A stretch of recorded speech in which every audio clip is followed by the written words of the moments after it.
Okay.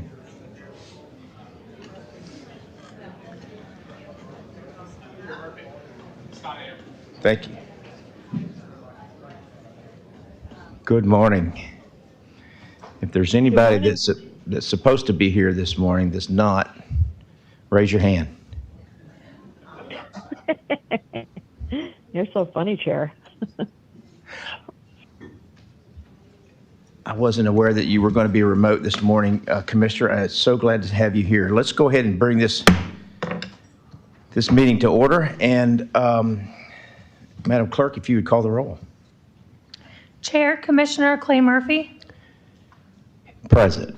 Vice Chair, Commissioner Ann Taylor. Present. Commissioner Christian Whitehurst. Present. Commissioner Sarah Arnold. Present. Commissioner Krista Joseph. Present. Good deal. Thank you so much. We will now invite Pastor Bobby Crum from Anastasia Baptist Church to come up and give our invocation. Please rise. Good morning. Let us pray together. Heavenly Father, thank you for this beautiful day in St. Johns County. What an amazing privilege it is to be able to live here, to work here, to play here. Lord, I ask your blessings on this meeting today, on these leaders. And Lord, sometimes we don't have words. Sometimes we don't know what to say. And you taught us how to pray. Our Father who art in heaven, hallowed be thy name. Thy kingdom come, thy will be done, on earth as it is in heaven. Give us this day our daily bread, and forgive us our trespasses, as we forgive those who trespass against us.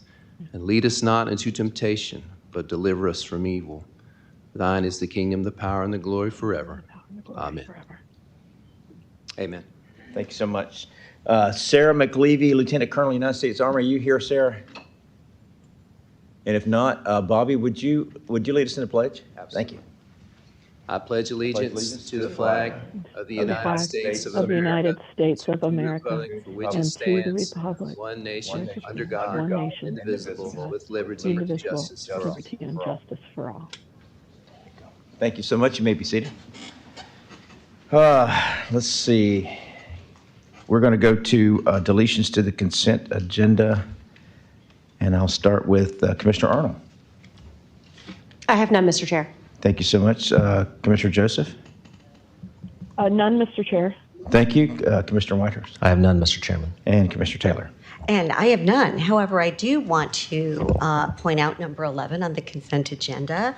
And I would love to welcome and call up the St. Johns County Parks Foundation and recognize them for their significant contribution of $115,604 for the Field of Dreams turf field at Aberdeen Park. So I would absolutely love to have those that are here please come forward. And we are so appreciative of your generous gift.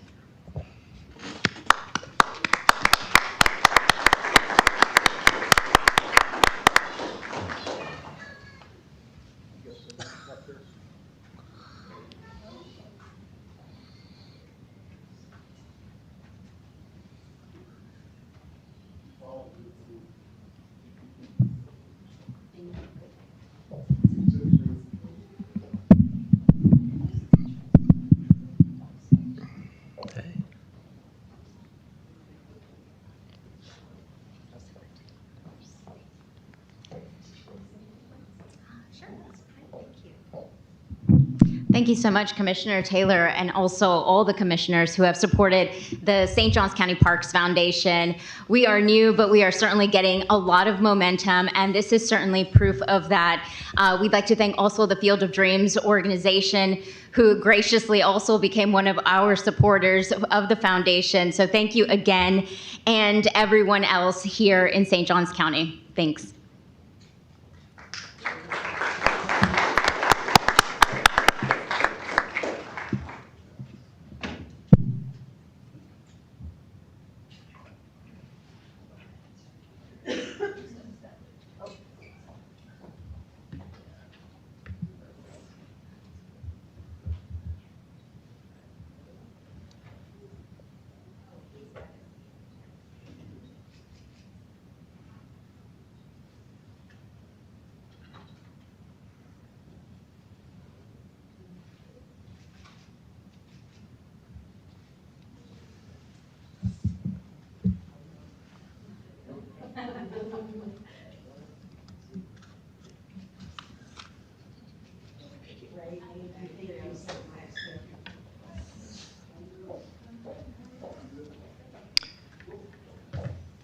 Good morning, congratulations, and thank you so much. With that, I would take a motion to approve the, public comment. Oh, sorry about that. Give us just a minute, we'll do public comment on the consent agenda only. Thank you.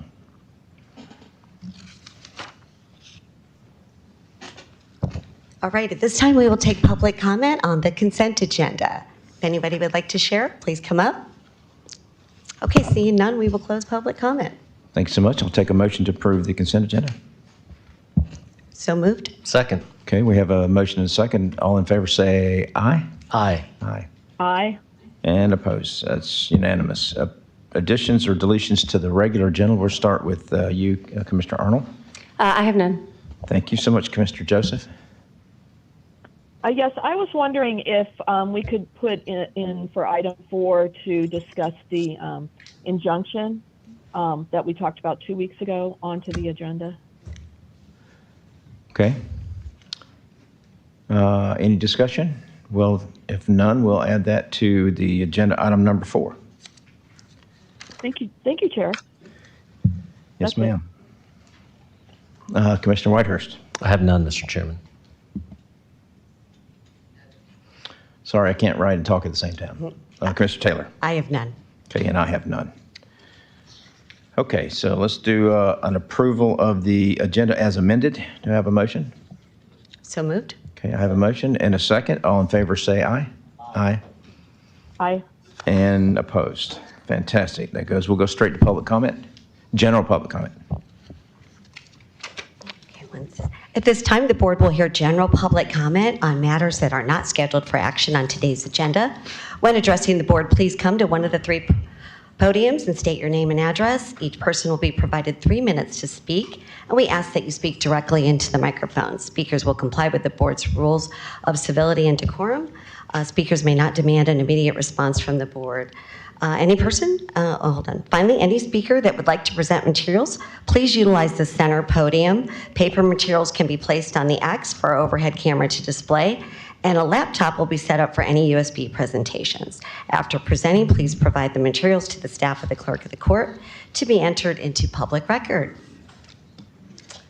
Good morning. Good morning.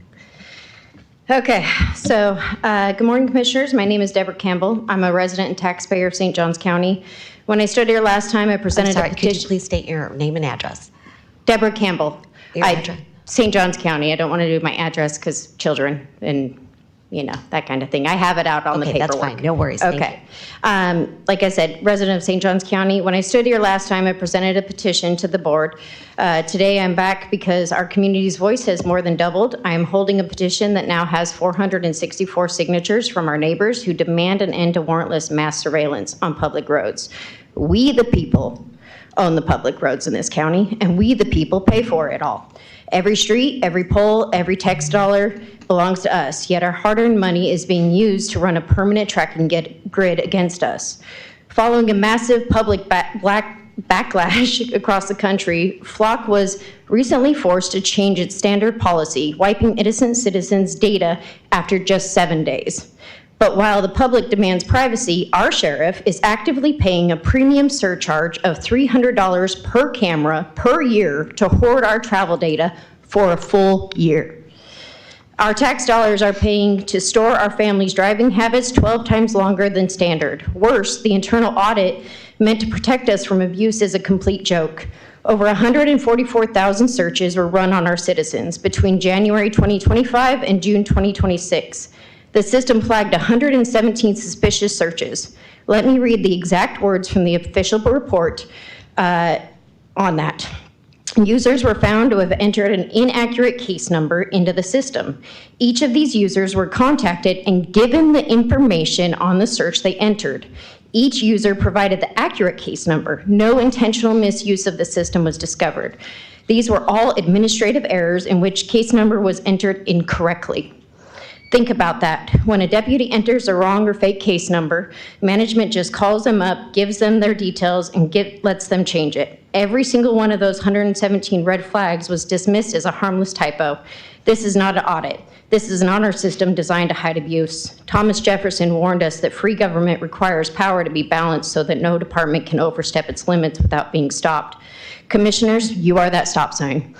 You hold the checkbook and you own the roads on our behalf. On behalf of the 464 registered voters, I'm calling on this board to take immediate action, freeze and halt all technology and operational funding for these surveillance systems right now.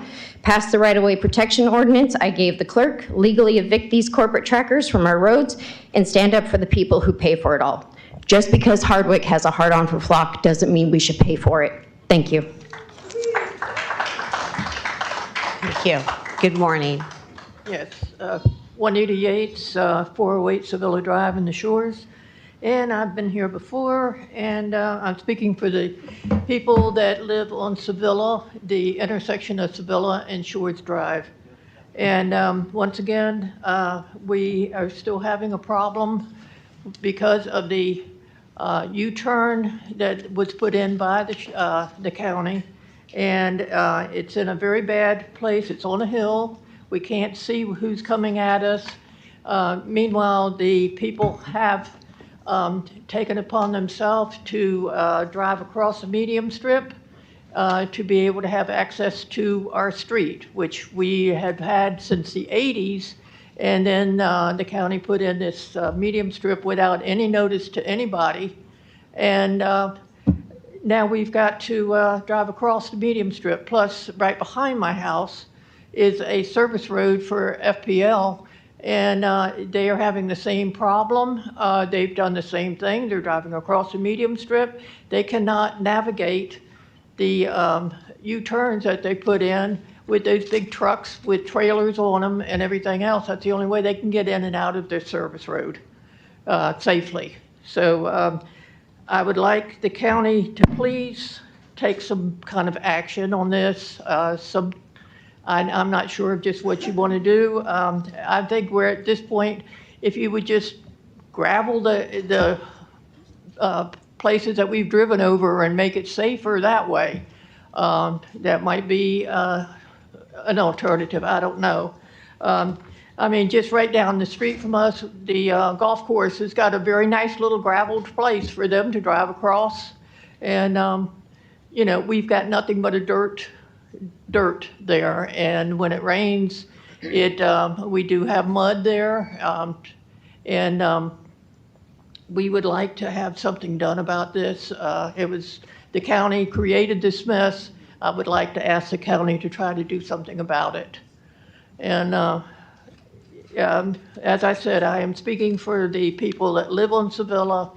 The county gave us an alternative way of getting in there, which puts us a mile out of my way. To get to my house, I would have to go an extra mile out of my way every time I would come and go from my house, and that's a little ridiculous.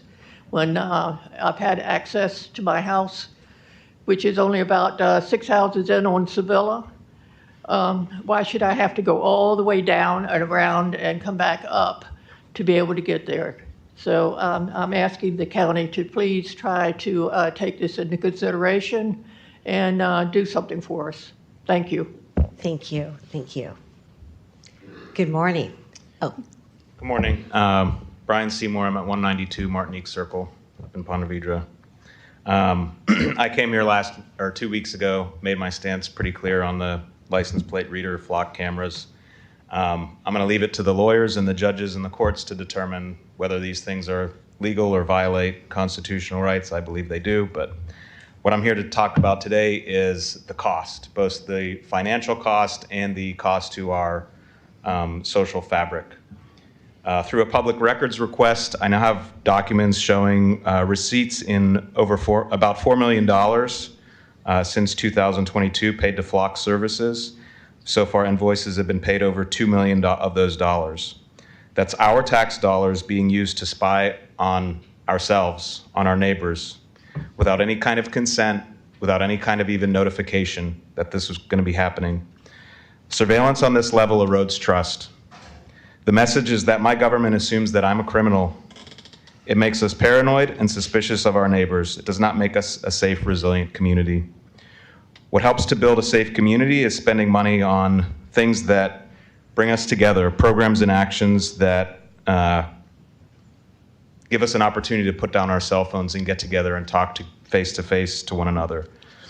Things like after-school programs, community gardens, edible forests, adult education classes for gardening and basic home and auto maintenance, care programs for our elderly neighbors, arts collectives. We have a beautiful new concert hall. Let's put it to use. The state of Washington recently ruled that data collected from automated license plate readers are a matter of public record. The Florida Sunshine statutes state that public records are defined as all documents, papers, letters, maps, books, tapes, photographs, films, sound recordings, data processing software, other material, regardless of the physical form, characteristics, or means of transmission, made or received pursuant to law or ordinance or in connection with the transaction of official business of any agency. This means that anyone, anywhere, can submit an anonymous request to obtain images and location data for any license plate that has ever moved through St. Johns County while these license plate readers are up. That includes everybody on this committee here. This is a system ripe for abuse with almost no safeguards. One poster said, Netflix for stalkers. I agree. And here I thought this was the free state of Florida. Thank you. Thank you. Order, please. Thank you. Good morning. Hi, my name is Carrie Gustafson, and I'm here to represent concerned residents of St. Johns County. We know that tomorrow there is a hearing with a lot of decisions to be made. I was happy to hear that now something's been added to today's agenda about possibly getting an injunction. But I just want to say that, there are now 2,016 signatures on this petition. We are sharing the information that we came to share with the county yesterday with them. And we continue to believe that this application is not fully proven, and there are grounds to deny it. We have spoken off the record with 2 attorneys who believe there are grounds to deny it. So we are asking as residents that we do not assume that we know anything about this enclave law because it's untested. So is the enclave law supposed to say that a big landholder could just carve out 4,500 of its acres and say, this is our farm that's been surrounded? Or was it supposed to be a big farm? And also a key word I want to say today is they said bona fide agricultural acres, not certified by the tax person. Bona fide, meaning genuine in use. And specifically, if a property has wetlands on it, those acres are not in use. So how is that part of the acreage that they're going to get certified to get homes on? Thank you very much. See you again tomorrow. Thank you. Good morning. Good morning. Kaylee Masters. I live off of State Road 16. Y'all probably remember me. I was at the last meeting in opposition to flock. But after seeing the recent data coming from the sheriff's office, I'm going to call for more flock cameras. Double, triple even. I want the most that we can possibly have. I'm requesting they be placed in the commissioner's office, in front of the commissioner's houses. I want them at the sheriff's office, in front of the sheriff's house, and I want them in front of every government employee's house. This wasn't an issue pointing one at my driveway, so it shouldn't be a problem, right? Anytime the sheriff, commissioner, or government employee leaves their house, a drone should detach from the camera and follow them wherever they go. This is for safety and to protect you. Don't worry, it's just a license plate reader. No big deal. I'm not lying to you. You can trust us. We're here to help. We can also use unique identification numbers in real time as you move, tracking things like your Bluetooth, your car GPS, heck, even your dog's microchip. And no, this is definitely not a slippery slope of constitutional liberty, just because some judge who works for the government maybe might say so. In addition, we could add an extra layer of security, and every government employee email and phone could have a digital online clone. That way, every taxpayer can go in, view your text messages, listen to your phone calls, see your search history, and listen to your voicemails on that device. If you don't have anything to hide, it shouldn't be a problem, right? We'll only store this data for 30 days, though. I'm being totally honest about this. For the low price of a few $100,000, Why not spend the extra money surveilling the government? Their use of our tax dollars and everything funded by them. If you're not willing to have this transparency as a public servant while you erect a surveillance state around citizens, then you're a hypocrite. Crap, maybe I should have specified who this opinion would be unpopular with. Y'all stay blessed. Thank you. Sasha Martin, 133 Coastal Hollow Circle. Commissioners, you are the stewards of our county's lands. Please look into your hearts, do the right thing. Join with and support 1,000 Friends of Florida to cancel State Bill 686 for the reassignment of traditional agricultural lands. Use whatever powers you might possibly have available to you. The potential impact cannot be properly assessed until it might be too late. Does anyone else here feel the same? Thank you. Thank you. Any other public comment at this time? Please come on up.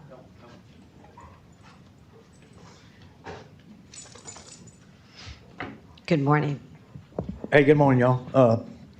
Boat ramp, Billy Hennessy at 5461 4th Street, the Windswept Acres little subdivision over there. I want to give a shout out to some folks that need to, y'all clap for this guy, and he's right there in that uniform. He's helped me out of here a couple times when I was real squirrely, and I appreciate it.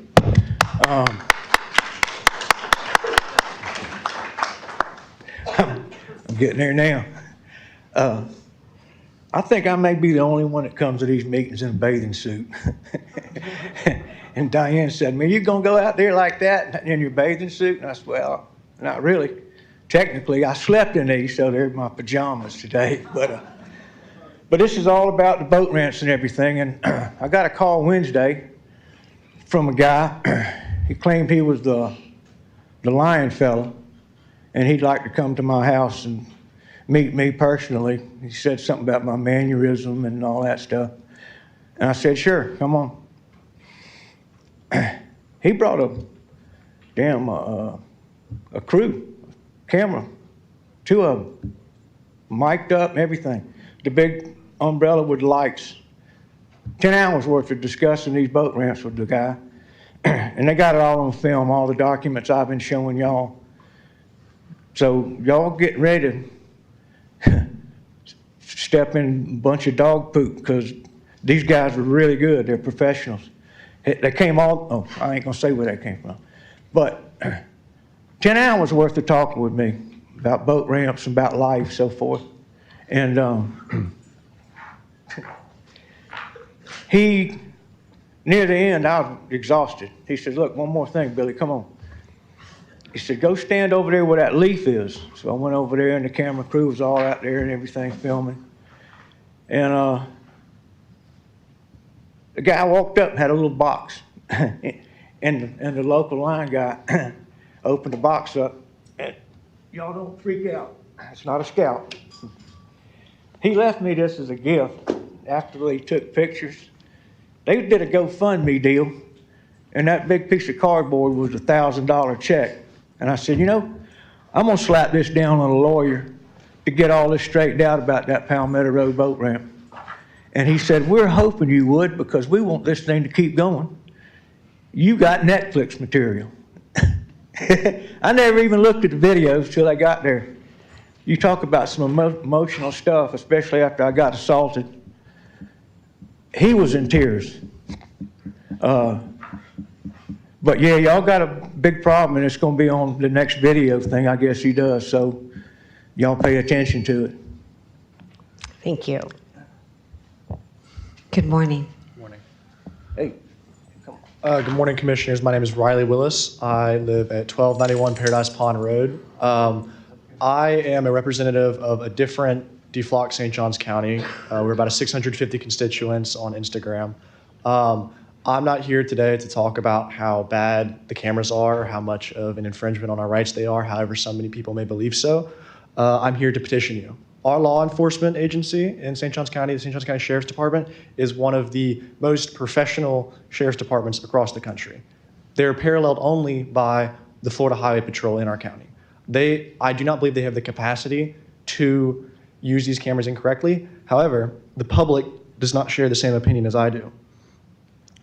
What I'm asking today is we halt the expansion of this program. We cease granting of permits and funding for additional expansion of the program, and we ask that a third-party independent audit on the Sheriff's Department be conducted.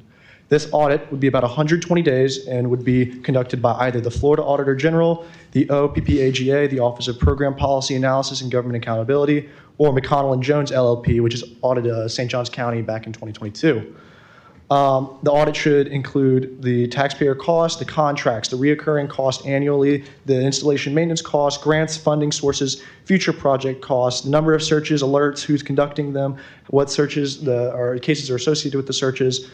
Are the searches following department policy? Are they required justifications documented? Are there unauthorized or improper searches? How are they detected and handled? Who has access? Who outside of our agency has access? How long is the data retained? I don't want to know whether or not these are bad. I want the public to be able to have public access to the information that has been withdrawn. So far, I am 6 weeks deep into a request to the St. Johns County Sheriff Department Records Department about any information related to these cameras, and I was told 4 weeks ago that it was going to take an hour.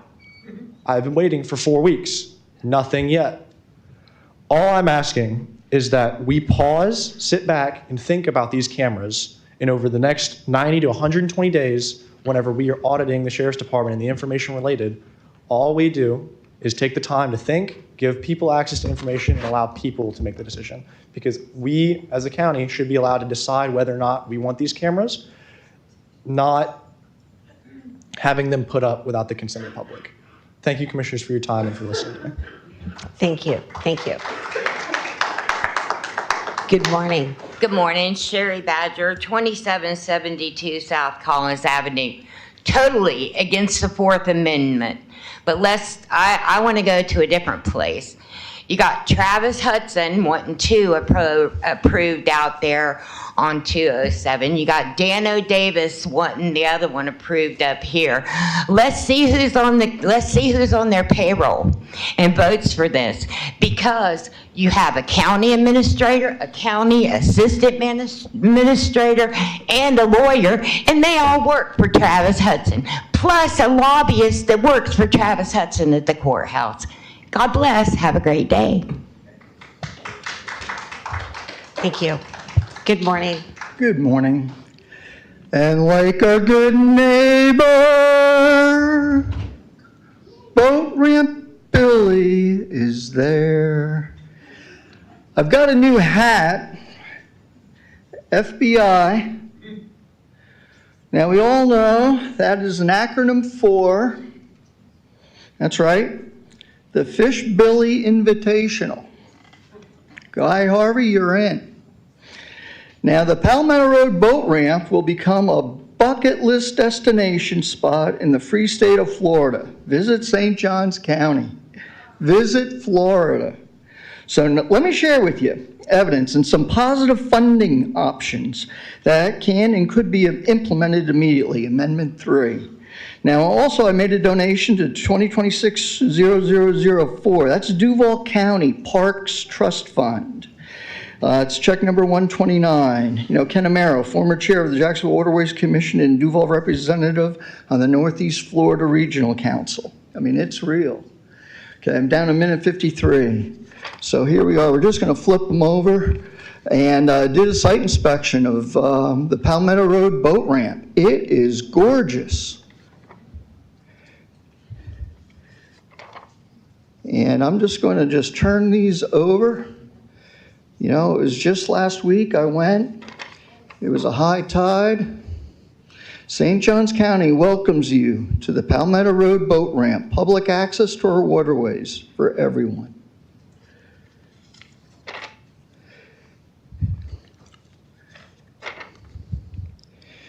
The Palmetto Road Boat Ramp It's beautiful, public access, compliments to your parks and recreation. There's some more. Now these, I'm only down to a minute, but this will just be part of the permanent record. This is fine, the Florida Inland Navigation District. It's our ad valorem property tax money. You know, the board meeting for August 21st for St. Johns County was canceled. So anyway, you know, I've been going to them for decades. You know, here's our true commission. You know, here we're going to have a special thing on Amendment 3. That's taxation revenue, utilization of expenditures. This was the Environmental Protection Board. And that's a sign-in sheet. Here's the Northeast Florida Regional Council. That's 7 counties: Duval County, St. Johns County, our partner counties. And this is another Environmental Protection Board. That's Lisa Reineman with St. Johns Riverkeeper. Now here I am up in City Hall in Jacksonville. Oh gosh, I'm out of time. Thank you. All right, well, these will all be part of the permanent record. And thank you for listening. Thanks so much. Is there anyone else at this time for general public comment? Come on up. Good morning. Good morning. Good morning. Maureen Long, 1821 Castile Street, Menendez Park. I'm here today to bring good news from the island, Fish Island Preserve Island, that is. It's August. And as we wait for the eagles to return to the more than 60 acres of Fish Island preserved land, with miles of walking trails and paths beside the shaded oak hammocks with the scenic views along the Matanzas River. Fish Island holds a crucial role in protecting wildlife habitats and preserving the land with its deep historical roots to Native American culture and the first orange business in Northeast Florida. There's also good news. Susan Hill, who worked on the historical facts and information that was able to help us save Fish Island, has now an Instagram story that she's written, which is called Fish Island Speaks. And she has right now 3 different sections of it that talks about Jesse Fish, how Fish Island was saved, and what's to come, and how we work to save other lands. You can find this on Instagram by Susan Hill, or you can find it on our Friends of Fish Island Facebook page. For many of us, many of us here in St. Johns County, Fish Island isn't just a preserve. It's our success story because it was saved by the people and for the people. It's a symbol of community motivated by conservation, partnership between nonprofits, local governments, and residents to protect vulnerable natural areas from development. It's a reminder of what can happen when a community comes together to protect the places that make St. Johns County special. And we do believe that we have many special areas here in St. Johns County, but of course my favorite is Fish Island. If you get a chance to get out there, one of the best things to see, if you like cedar trees, they're majestic. When you get on that path, don't go to the left, go up the hill and to the right and down. And those trees back there, if you have children, and they believe in fairy tales, it's the beginning of something special. Thank you so much. Thank you.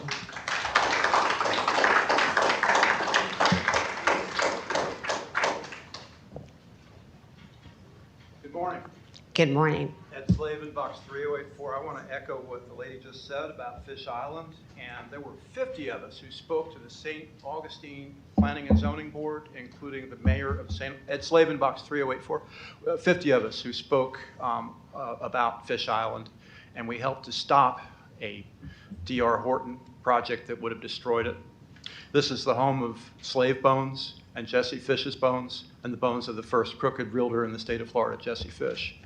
But I also want to say that it takes a village, not just the 50 people who spoke, not just the thousands of people who worked against it, but also Ellen Avery Smith with Rogers Towers. I called her the day that her client lost that case. I called her after 5. And I said, would your client be interested in selling? And I also called Henry Dean, our former commissioner, who knows from land preservation and land purchases and saving land from overdevelopment, and Henry helped to get the money. Fish Island was purchased by the state of Florida, thanks to the grants that were made available by the people of the state of Florida. But I want to talk about, I want to thank B.J. Kalady and Vicki Pepper, who on July the 20th of 2021, like Horatius at the bridge, spoke out here against the privatization of Bayview. And Bayview was converted from a nonprofit into a profit-making outfit. It was a place where people for generations, where their seniors would stay, where people would go for rehabilitation after injuries. And it was converted into ownership by a profit-making company, a hedge fund, which owns, are Simca and Naftali here? We'll get back to that. Anyway, it's owned by billionaires now. Bayview was converted to billionaire ownership. It's owned by a hedge fund. It's owned by people from wherever. But 8 states, 131 nursing homes, and the people there who are getting rehabilitation for injuries or who are there in their retirement are treated shabbily. The staff are treated shabbily. The staff, they took away benefits. The staff used to have a 401k, and they had matching when it was a nonprofit, and that went away. Patients should not sit and poop for 3 hours in the middle of the night. Patients should not have to holler out, help, help, help. And I know that y'all do a lot of good work for our town. I know Commissioner Taylor in particular, when the horses were being abused in the city of St. Augustine, she reached out and she went to the barn and she inspected. I would invite every single one of y'all and the one who's about to be elected to visit Bayview. I'll show you around and I'll show you what to look for and who to talk to, but talk to the nurses, talk to the CNAs, talk to the people who live there. And it was a nonprofit. And let me just say, may we have it back, please. I believe that the contract that was rubber stamped here is a contract against public policy and would not sustain scrutiny. And I thank you, ladies and gentlemen, and happy Election Day. Thank you.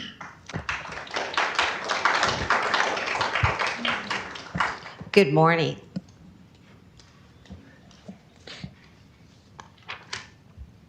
Good morning. B.J. Kalady, West City of St. Augustine. The sheriff's decision to not post all mugshots of those arrested in St. Johns County continues to jeopardize the safety of everyone in St. Johns County. This needs to change. There is good news. Don't faint. About obtaining public records from the sheriff's office. One can call and ask for records and say when they want to pick the records up. The good news is one can pick the day and no longer be limited to pick up on just Thursdays. That's very important for everybody to know. Thank you, Mr. John. Please Google Save Our Homes. If you'd like to reduce the property tax burden and keep more of your income, please vote yes on 3. And I just learned this week. If someone can find out, I'll be more than happy to listen. The City of St. Augustine, you can't wand or search belongings when residents attend City Commission meetings any longer. I was shocked. Why can the county continue to do this, and yet the City of St. Augustine has stopped doing it? Something's going on. And of course, we have to remember, you can only smoke a cigar on our beaches. And I'd like to know how much has been collected about this ordinance that you cannot smoke anymore cigarettes, just cigars on our county beaches.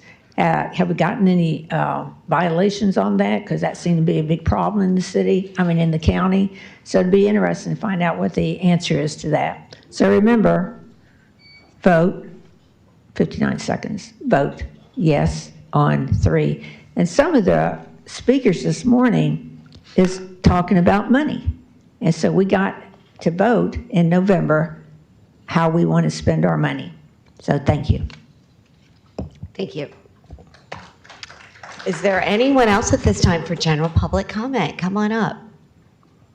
Okay, seeing none, we will close general public comment.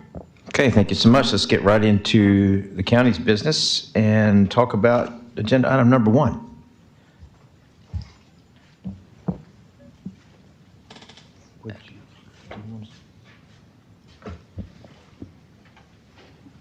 All right, Mr. Whitehouse. Ex parte. Well, that's why you push the button. Thank you so much. Commissioner Arnold, ex parte. There you go. There you go. Now, thank you. Okay, I'll repeat. I have received no emails from residents or staff, but I did have a phone conversation regarding the project with James Whitehouse on behalf of the applicant yesterday. Thank you so much, Commissioner Joseph. Yes, I have no emails, but I did have a meeting with James Whitehouse yesterday. Okay, thank you so much, Commissioner Whitehurst. No emails or phone calls or meetings with residents, but I did meet yesterday here in the office with Mr. Whitehouse to discuss this non-zoning variance. Thank you so much, Commissioner Taylor. Yes, I also did not receive any emails on this, but I did have a meeting with James Whitehouse and staff. And I concur. I also 0 emails from residents or staff, and then I did have a meeting with James Whitehouse in the office yesterday with staff. Thank you so much. You have the floor. Thank you, Mr. Chairman. For the record, James Whitehouse, St. John's Law Group, 104 Seagrove Main Street here in St. Johns County, Florida. Today I'm here before you on behalf of the Sheriff family, John Jr. and Jillian. This is a request for non-zoning variance 2026-12, which is a request to use an existing non-paved road for access to their single-family residence, which they have a right to build on this road.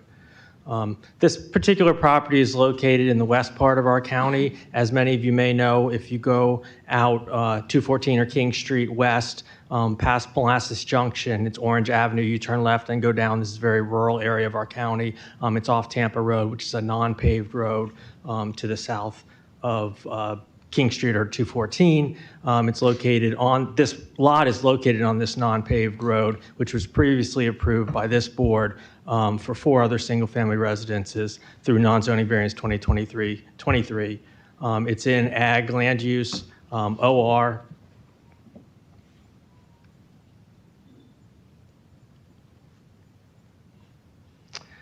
As I said, this request is to use this appropriate use on this established but non-paved road for access to their single-family residence. It's made on behalf of the Sheriff family who desired to build their home on this land and keep it in a rural nature on Tampa Road. Like I said, it was previously, this type of use was previously approved for access for single-family lots on this non-paved road. As you see from your staff report, subject properties within the Riverdale Farm Tracts Plat, which was approved previously. The property is approximately 9.75 acres, and there are a few paved roads that are all maintained within this Riverdale Farm Tract. Most of the cleared rights-of-way are dirt roads through the plat. Again, here you can see the plat. It's within your staff report itself.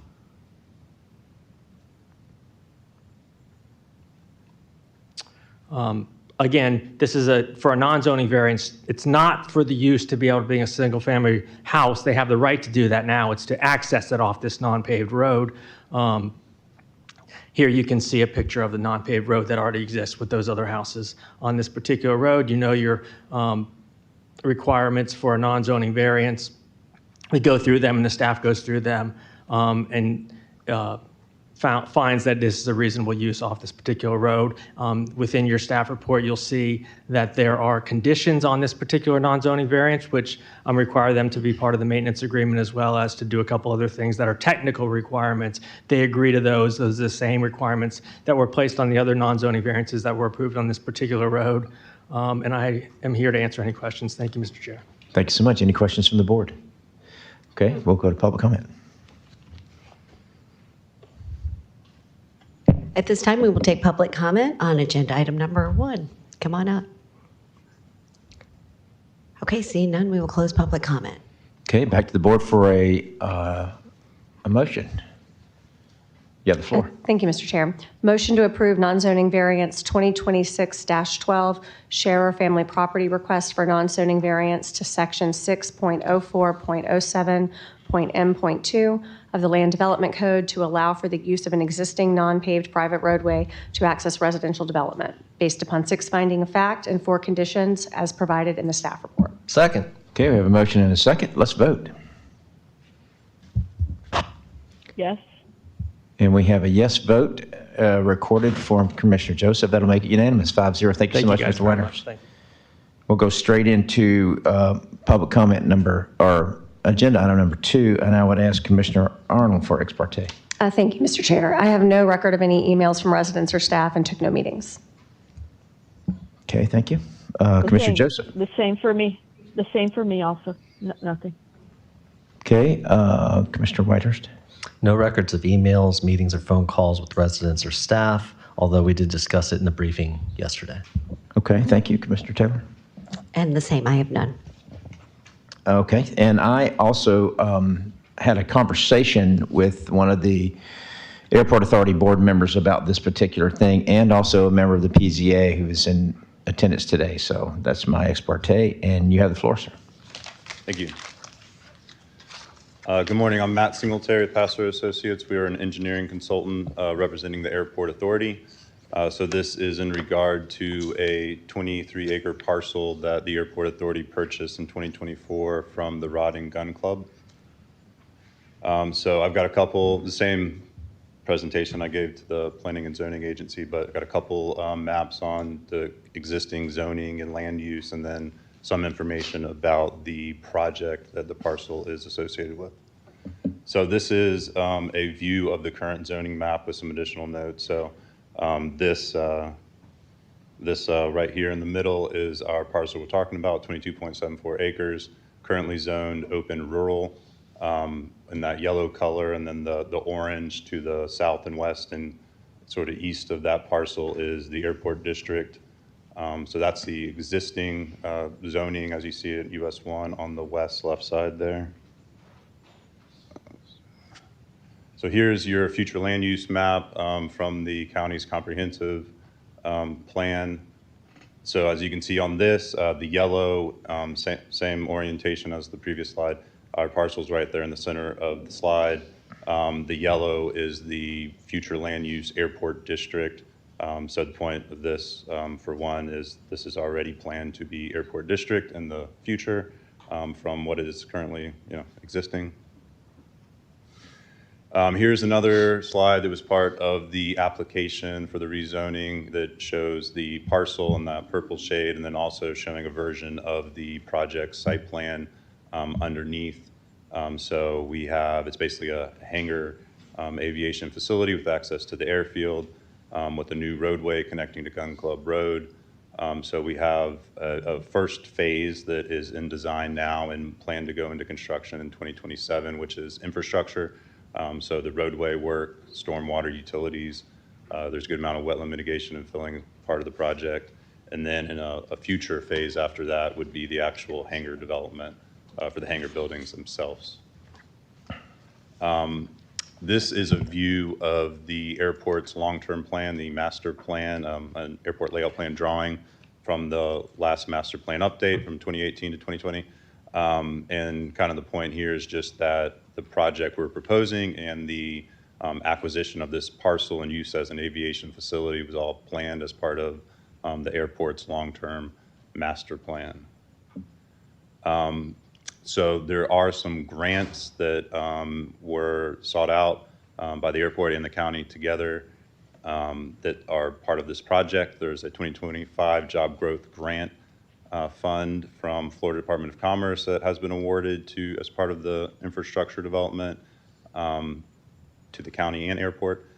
And then there's also FDOT Aviation Office and FAA grants that will go to support this project. But it is already currently had some past support from county, state, and federal. This is a version of the current site plan, and kind of just wanted to point out here kind of this area on the north section of the development.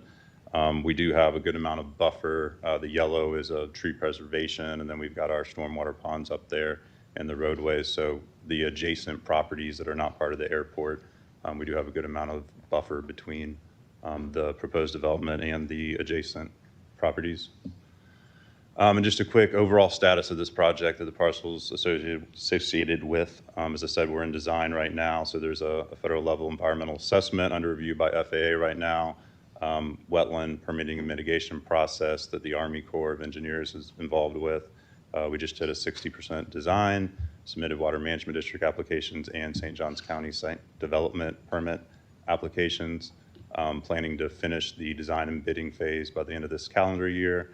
And as I said, go into construction early first quarter next year is the plan. And then the hangar facilities themselves, the buildings, would be part of future phase or phases. And that's all I have. Do you have any questions? Thank you so much. Any questions from the board?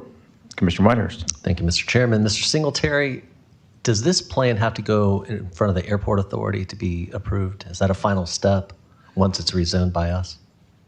Yes, I mean, we're giving regular updates to the airport authority as far as the progress of the design and kind of what you see for like the exact hangar layouts and what that ends up being. A lot of those will be eventually a private developers coming in and doing the final design and build out of the hangars. So we are getting approval for the overall sort of master plan, yes, but then the final design of the hangars, each one would come later.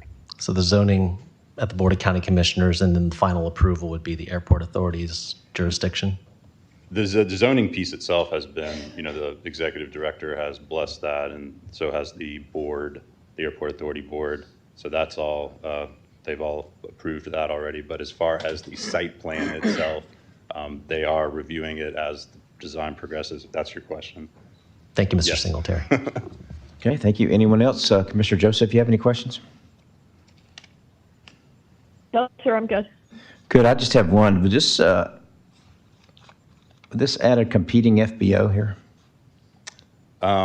So possibly this area here has been identified as a potential second FBO. Okay, thank you. Public comment? Okay, this time we will take public comment on agenda item number 2.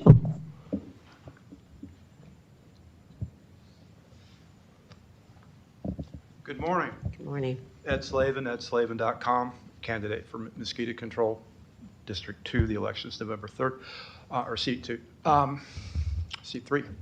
Anyway, on the airport authority, they bear watching, as they would say in East Tennessee. Have you had occasion to look at any of the airport authority's board meetings that are on video? I know Commissioner Taylor attends those meetings. I'm so glad she does. They require scrutiny. Perhaps you want to table this. And I'm rather troubled when you just disclosed ex parte contacts. I don't think you complied with the standard of care, Mr. Chairman. You didn't say who you met with. You said you met with a member of the board. That is, by definition, an incomplete and failed disclosure of ex parte contacts. The purpose of disclosing ex parte contacts is what? Learned counsel will tell you. It's to allow the public or people who are interested to cross-examine and ask questions about those ex parte contacts. And for a good time, read the court decision in PATCO, Professional Air Traffic Controllers Organization, PATCO, versus FLORA, Federal Labor Relations Authority, in which the DC Court of Appeals explored the nature, structure, and performance under administrative law of ex parte contacts. I think most of our local boards here don't do a really good job of it. We don't really learn anything when you disclose ex parte contacts. And we certainly didn't learn anything this morning when you said that you talked to a member of the board. Really? Did they have a name? You could just ask me, sure. I'll get to that. But okay. What we need to do and learn from this is I would call your attention to former City of St. Augustine Vice Mayor Todd David Neville, who's an accountant, and he has an accountant's eye for detail. He would do a spreadsheet, an Excel spreadsheet on every single ex parte contact. And please accept my comments today as maybe a petition for rulemaking that shall do the same thing. Let's raise our game here on ex parte. You're making a gesture. No, what I'm saying is come back to the issues The here, issue please. is you didn't disclose your ex parte Okay, contact. that doesn't have anything to do with this. It does. So move on, please. I'm sorry, you did not disclose your ex parte contact. Okay, You said you just met with ask a board me. member. You said you met with a board member. That's unacceptable. Okay, and but please don't move interrupt. on, please. Please don't interrupt. That's rude, sir. Anyway, As you can see, the airport deserves scrutiny. Commissioner Taylor knows that from attending airport board meetings. 4 of the airport board members were prosecuted successfully for sunshine violations, and now they're going to meet with the chairman of the BCC, and he's not even going to tell you in disclosure of ex parte contacts who it was. How can we possibly explore this? Let's postpone this item until a future meeting when we can have a mature discussion under administrative law of ex parte contacts and who did the chairman talk to. Thank you, ladies and gentlemen. Yeah, I would just like to respond to that, if I can ask myself for the permission to do that. I was at a transportation and planning organization meeting the other day, and the attendees were Mario DiPola and Chuck Lobanowski. So I asked him about this because Chuck voted on it as a PZA member, and Mario DiPola is on the Airport Authority Board. We discussed the pros and the cons. Also, you need to go back, sir. I don't think the term prosecuted is correct. So they might have made a deal, but I don't think prosecuted was accurate. So could you please be more accurate next time you come here? Is there anybody else for public comment? Seeing none, we'll come back to the board. Any other questions or comments? Chair, I have a question. Yes, ma'am. Between, we can't talk to each other. So you're a pilot and you're on the board. Any comments regarding this? That's, I'd love to hear it. Yeah, sure. My thoughts about the question about an FBO, and that's a fixed base operation, is that we have had a monopoly with the operation of the airport for as long as I've been flying, and that's about 31 years. And I would love to have the opportunity to have competition at the airport for the services of airplanes that come in and out. So that was my concern. That was my question about that. Thank you, yes, sir. and Commissioner Taylor? Yeah, go ahead. Yes, absolutely, yes, because I do attend. Commissioner Taylor, do you have something?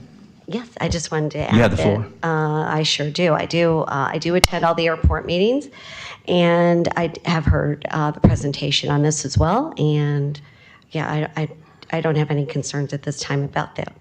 They made a few changes that were requested. I know that originally they were going to have some kind of a boardwalk and walking path and some kind of recreational things, and they did agree that this is not the place for that type of thing because it's clearly an airport is not something where the public is just going to come and take walks in that. But no, I have no issues with this. Thank you. Would you like to make a motion? If not, I will.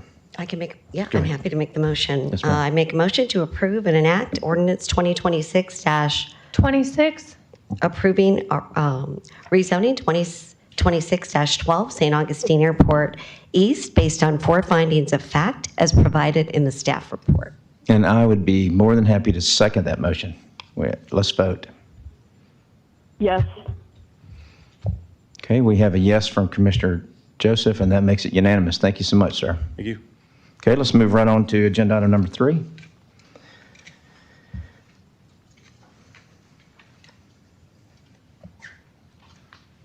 Good morning, Commissioners. Keely West, Office of County Attorney. So back at your July 21st meeting, you asked us to come back with a resolution to bring a referendum at the November 3rd general election regarding land conservation, general obligation bonds. So it's a ballot question before you. Let me get this moving. So the land conservation of the bonds would be up to $1 million, maturing within 20 years of issuance, interest not exceeding the legal maximum rates, and payable from ad valorem taxes levied at a rate of 0.15 mils. What the bonds would fund: to acquire, restore, improve, manage, steward conservation lands and natural resources, protect water quality, drinking water, coastal resources, farms and forests, and to help reduce flooding and provide passive outdoor recreation. If it passes, it would be administered through the existing county land acquisition and management program. A question has arisen regarding maintenance. So bonds are for capital improvements and acquisition. They're generally not used for maintenance or operation. However, if there is excess revenue from the levy voted on the millage, you may use that for any lawful purpose solely related to the approved capital project. which would include operation and maintenance. So if you have a bond and you acquire property, and on that property there's capital improvements necessary, or for that property there's operation and maintenance necessary, and there's excess millage, you may use those revenues for maintenance. However, that millage would also go towards your millage cap. The title of the bond, there's a revision, I have it up on the dais for you, would be St. Johns County General Obligation Bonds to conserve land, natural resources, farms, and forest. The ballot language also revised. The revision is at the bottom, yes for bonds, no against bonds. And then the language is there for you. This language was, we worked directly and closely with our bond counsel.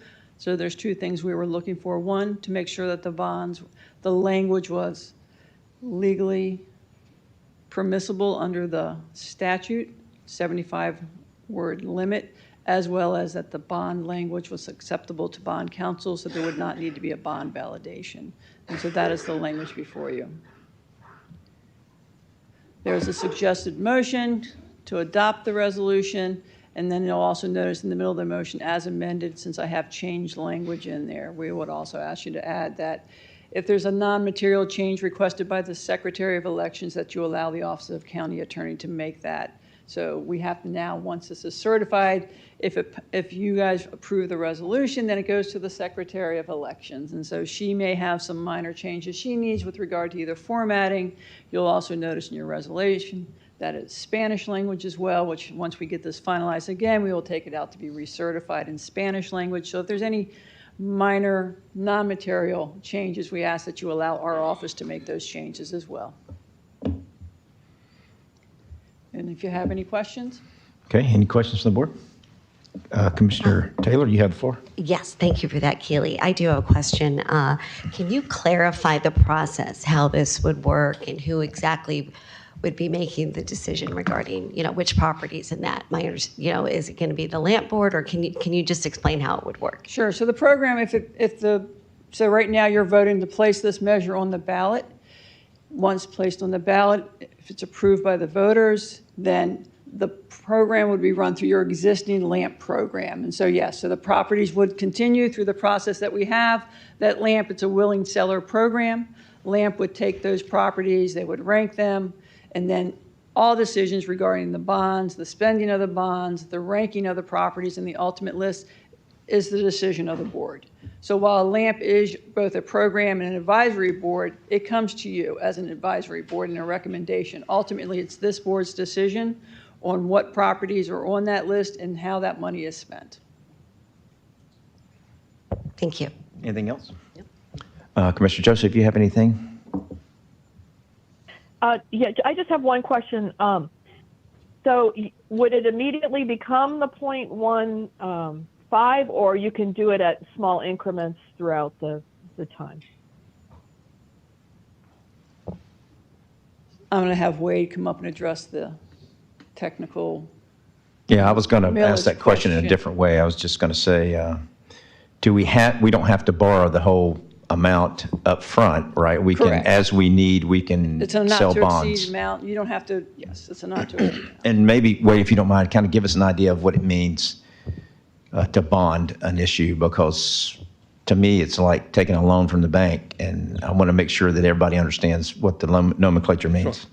Sure. Good morning, Commissioners. Wade Schroeder with the Office of Management and Budget. So I'll kind of address Commissioner Joseph's question first. It's really up to the board. You could certainly choose to levy the full 0.15 immediately, even if you had no projects identified.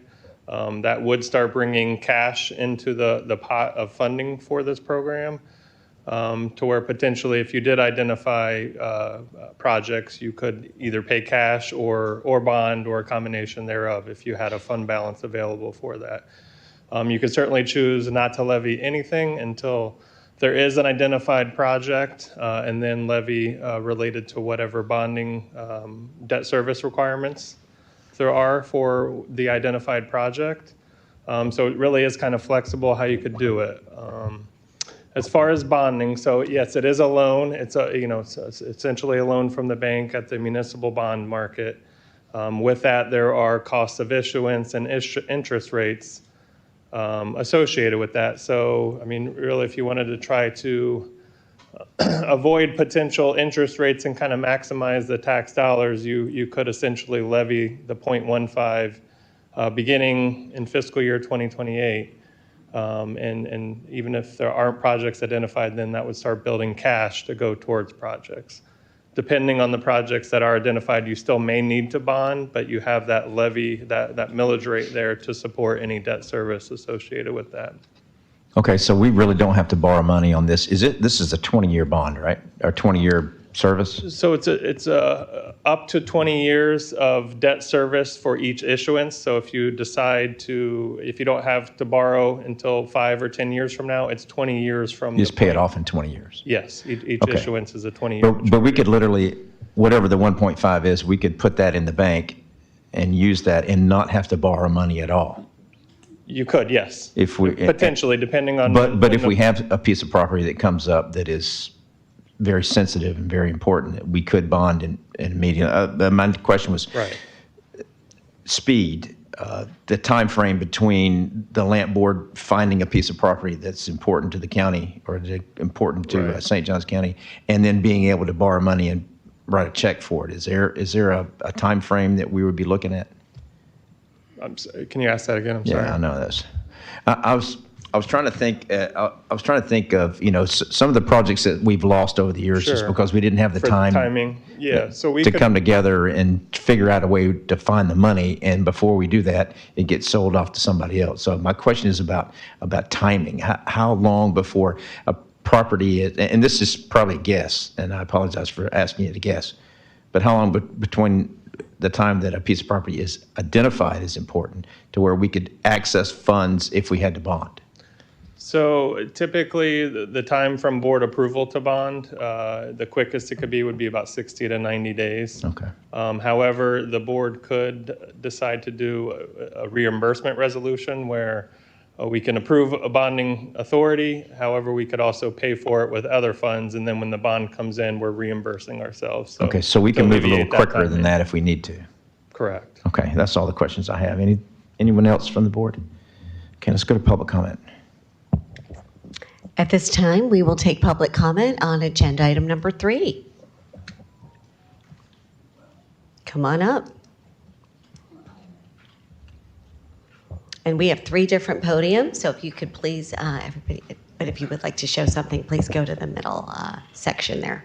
Good morning. Good morning. Henry Dean, 224 North Forest Dune Drive, St. Augustine Beach. I spoke about a month ago on this, so I'll try to not be real repetitive. I want to highlight the point the chair just raised. I think the property that I'm reminded of that we, I think, have lost was the property adjacent to St. Augustine Shores and on the Matanzas River, and it was contiguous to the property along 206, the district-owned property. It would have been a great addition. I think it's gone, that we lost because we did not have the funding to do that. This is a wonderful program. I hope that all of you can feel good supporting it, because when we did, I think it was 4 or 5 years ago that we had 1,000 Friends, as a matter of fact, was contracted to do a sort of a lengthy survey of citizens on our comp plan going forward. And land conservation by far and away ranked the highest from the citizens, from the residents who responded to that survey. So I think you have full support, great support from your residents to support this program. Thank you.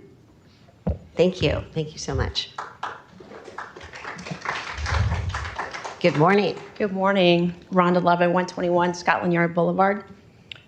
I'm as fiscally conservative as they come. I will preface, but here I am in green, advocating for one of my most passionate avenues, which is conservation and the ability to recreate on public lands. An obligation bond for land conservation in St. Johns County creates a dedicated, reliable funding stream to protect our most valuable asset in this county, which is sensitive areas from rapid overdevelopment while directly boosting the local economy. And I do think that was kind of left out of the presentation because it's not just about recreation, it's about tourism. It's about the economy that drives when we have pristine waters in our county. So driving high-value tourism and recreation secures pristine waterways, wetlands, coastal corridors, preserves, critical fish nurseries, habitats, and wildlife ecosystems, directly benefiting St. Johns County's booming ecotourism market and all of us as residents. Protecting these areas attracts millions of recreational anglers, kayakers, outdoor enthusiasts who generate substantial local tax revenue and also support small businesses through spending on lodging, dining, equipment rentals, and charter services. It protects our drinking waters and mitigates flood risks, acquiring sensitive lands around key watersheds such as our St. Johns River, Guantanamo, Matanzas Estuary, safeguards local drinking waters. All of these sources improves water quality and creates natural floodplains that absorbs storm surge, saving the county millions in costly public infrastructure repairs. And finally, it ensures fiscal responsibility and matching funds opportunities for bonding, provides immediate upfront capital to purchase key threatened properties before land prices rise further, while making St. Johns County eligible for additional matching funds. So as a resident and as a born and raised native St. Johns County, and I ask that you please add this to the ballot on November 3rd and let our residents make a decision as well. I'm a firm believer in most cases for second chances, but we don't get second chances on this. Once that land is gone, it's gone. So thank you. Thank you. Good morning. Good morning, Commissioners. Thank you so much for the opportunity to speak with you today. My name is Eli Cunningham. I live up on Constitution Place in Jacksonville Beach, but I'm the chair of the First Coast chapter of the Surfrider Foundation. We're a volunteer-led ocean conservation nonprofit. We do that through dedicating our mission to protecting our coast through education and advocacy and stewardship.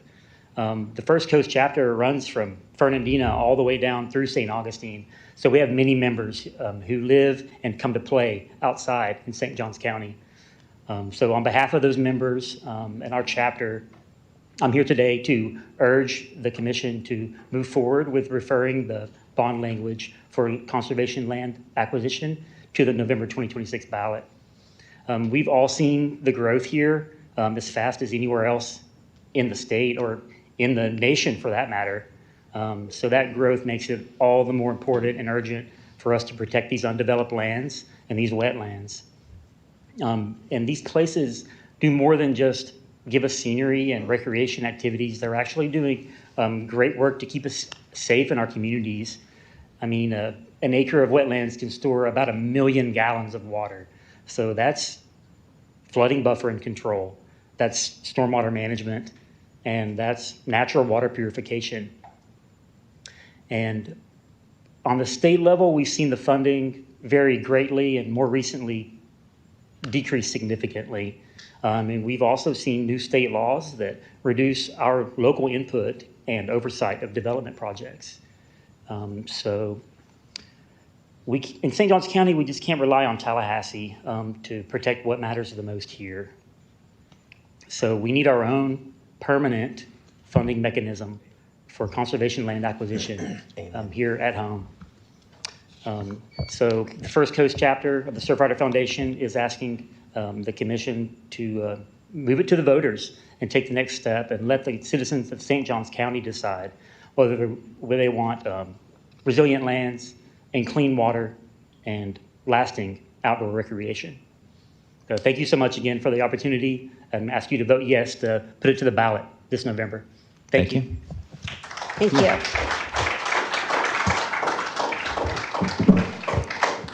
Good morning. Hey, good morning. Jen Lembrecht, Matanzas Riverkeeper, 291 Cubbage Road. So I spoke on this last time that it was discussed, so I won't belabor any of those points, but I just wanted to share how excited I am to have this discussion today, because our community has really struggled with growth for years, for all of the years you have served on the commission, for many years before that, in trying to figure out how to counterbalance the rate of development that we're seeing with land conservation. And now we finally have this really fantastic solution to this problem. And beyond that, we've had the expertise from the folks at Trust for Public Land, who are incredibly good at this type of work, who have ran dozens of successful conservation funding campaign ballot initiatives across the country, have had 50 successes in Florida alone. We are in really good hands with them here. I did want to quickly address the elephant in the room, which is Amendment 3, right? We've had a lot of conversations about the uncertainty that Amendment 3 has injected into this conversation. And it certainly does add an element of uncertainty. But we are not going to stop losing land to conservation. And the thing that I really want to stress about this is that you referring to this to the ballot and voters voting on it does not obligate St. Johns County to issue these bonds. It gives us the ability to issue these bonds. So regardless of whether or not Amendment 3 passes, we can then evaluate what our financial situation is and decide whether to issue these bonds and how much to issue them for. I know that there's just so much frustration about the rate and character of growth and all of the preemptions that we've been seeing with Senate Bill 180 and the Agricultural Enclaves Bill. And unfortunately, those preemptions are going to continue.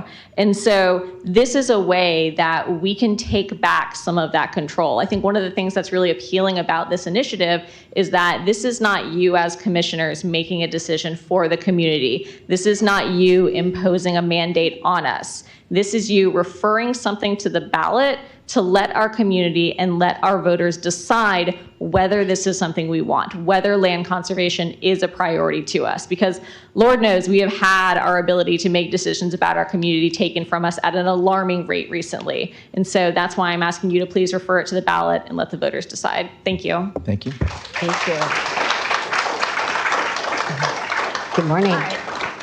My name's Elaine Blant. I live on Grand Park Drive here in St. Johns County, and actually everyone else has spoken so eloquently. I really don't have an educated opinion on any of this other than I would really advocate for any avenue to protect some of our sensitive lands. Whether this passes or whether, I hope you will approve it. Whether the community votes for it or not, I hope this is something you have on your mind in any avenue where we might have an opportunity to save a parcel here, a parcel there, any funding source. And I just thank you for your time. Thank you. Thank you. Good morning. Good morning. Elizabeth Smith, 955 Fish Island Place, St. Augustine, Fish Island Community Alliance. The results of the comprehensive plan public meetings were clear. There is overwhelming public support for land conservation, particularly in this county where development is happening so rapidly. LAMP needs and deserves a dedicated funding source. I ask that you support this ballot initiative for the benefit of the residents who have clearly expressed a strong desire for conservation in this county. Thank you. Thank you. Good morning.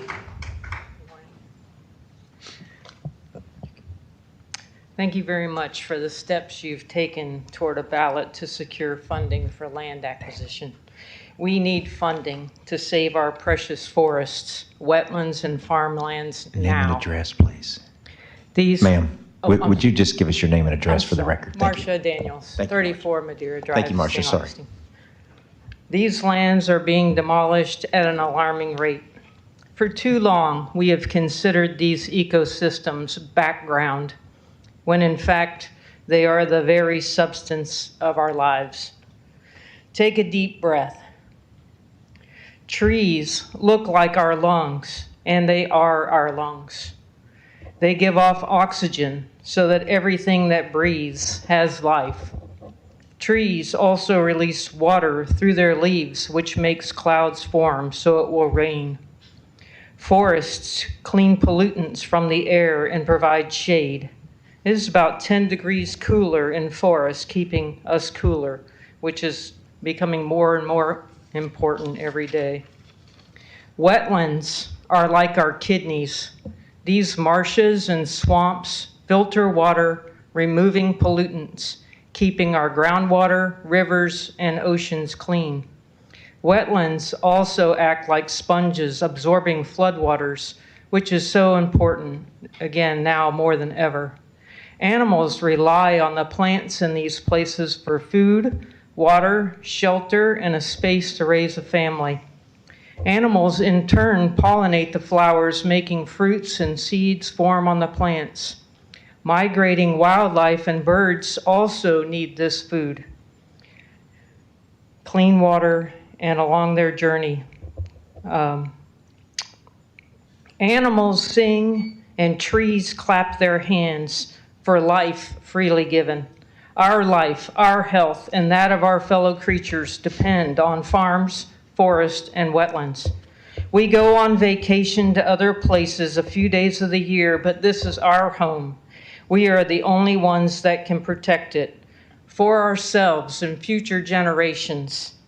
Please put this on the ballot and let the people vote. Thank you very much.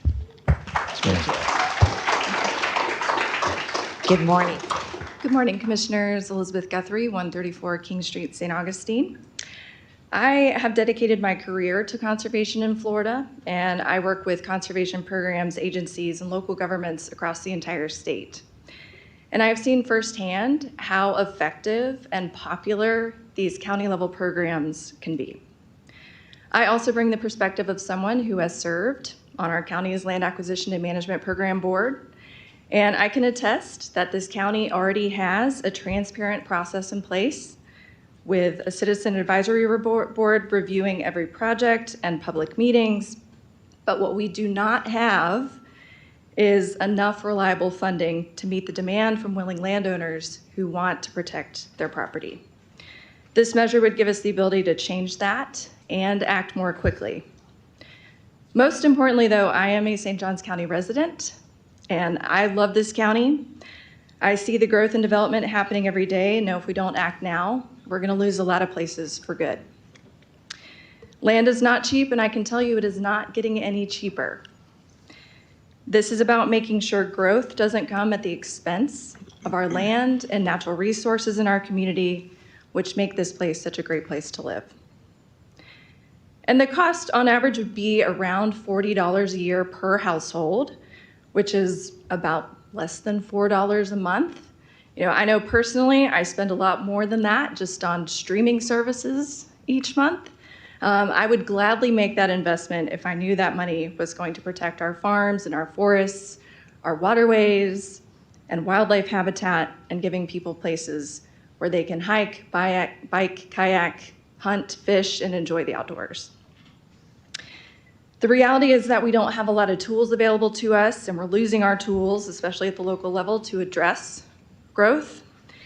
This isn't about telling private property owners what they can and can't do. It's just giving them another option.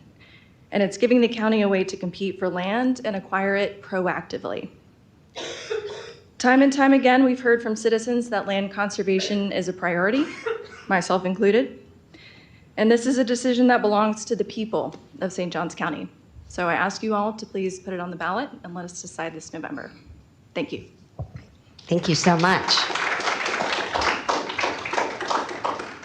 I agree. Ed Slavin, Box 3084, candidate for Anastasia Mosquito Control District of St. Johns County. Parliamentary inquiry to the LAMP Board chair or past chair through the chair. Are LAMP Board meetings currently televised on GTV? Do we know? Because I know this was an issue several years ago, and Commissioner Joseph and Commissioner Taylor and others, I thought we had resolved that issue, but are they yet being televised? Because if they're not, that's not transparency, is it? And I attended a number of LAMP meetings over the years. Is anybody going to answer the question? We'll get back to that. Anyway, I'll support this if you agree to televise LAMP meetings on GTV, because those meetings are held in a little stinky corner of the growth management building, gross mismanagement building. And Mike Roberson over there did not want those meetings to be televised. I don't think he gets a Philistine's veto, and I don't think the developers do either. These are very important decisions, and when we get $100 million worth of bonding authority, and I hope you get it, let's not waste it on a stinky little corner of the growth management. Let's have those meetings televised and in this room. I don't think anybody could disagree with that. But there were obstructionists in the county and on that board who just did not want to be televised. They can't stand scrutiny. I think it would be wise if, in discussing this ballot initiative, we discuss the kind of places that would be preserved. I know the school board listed the places that they had in mind for capital improvements when they got a bond issue, when they got a sales tax increase. And let's have some specificity, please. Also, my mother's favorite comedian, the late Senator Everett McKinley Dirksen, said, $1 billion here, $1 billion there. Pretty soon we're talking about real money. $100 million is a lot of money. Let's not trivialize it by talking about Netflix. Let's talk about getting the best buy with the best land and not fritter money away on some project that some good old boy, some developer wants to unload. I commend Henry Dean for all the work that he and the late John Henry Hankinson Jr. did at the St. Johns River Water Management District. They bought a lot of land, and he can come up and tell you how much. But in 15 counties, 17 counties, hundreds of thousands of acres, lots of land. Let's do this right. Let's have that board in the light of sunshine. Also, the National Trust for Historic Preservation 2003 study said that environmental and historic tourists spend twice as much and twice as long. This is an important initiative.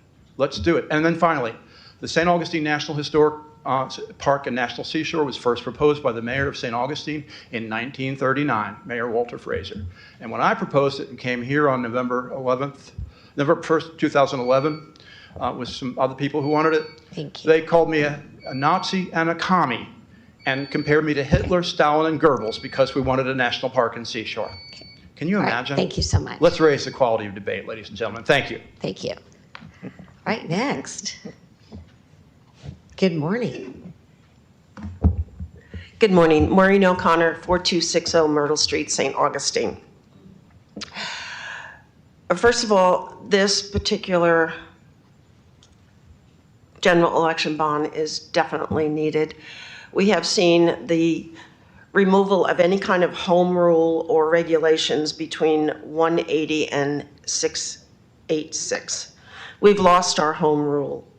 November 3rd, General Election Day, has a bit of a conundrum for us. Do we vote to reduce or eliminate property taxes, or we vote for this particular general obligation bond, which is funded through property taxes by law? If both pass, how do we pay it? The benefits of a general obligation bond is the fact that anyone who buys it actually has tax-free, since we don't have state or county taxes, federal tax exemption. It is bought by the public, it is bought by institutions, general funding, and is considered a very safe obligation. My concern too is, will this bill fail again if Amendment 3 is passed? The replacement, actually, I've just about said everything. I worked on Wall Street for 40 years, and one of the things we did do is issue bonds. Municipal bonds are very popular with individuals, not people on retirement, because you don't have to have the tax exemptions that you need now.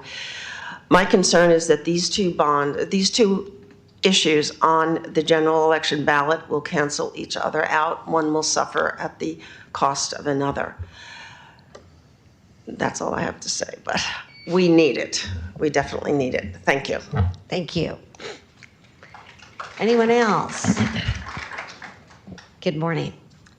Good morning. Marta Hahn, 45 Florida Avenue, St. Augustine. First, I want to thank you, all of you, for serving our county. These are very difficult times, without a doubt. As we heard earlier, this whole surveillance state that we are turning into. I come from a place where there are dictatorships, and I'm familiar with them. I suggest all of you to watch The Penguin Lessons. It's a movie that you can see in Netflix, just to get an idea of what we are dealing with. But right now, we are discussing this essential piece. If we don't conserve this land now, there is no tomorrow for that. We know that money buys a lot of things. It's buying democracy. And that's really, really dangerous, kind of new, maybe not so new, but in this nation. Every effort possible we need to make now to conserve these lands. They come with, of course, trees. It was so eloquently said by other caring residents. The trees, the roots, the bushes, the animals, their oxygen. You know, we all breathe oxygen, regardless how much money we have or don't have. And there is water. We all need clean water.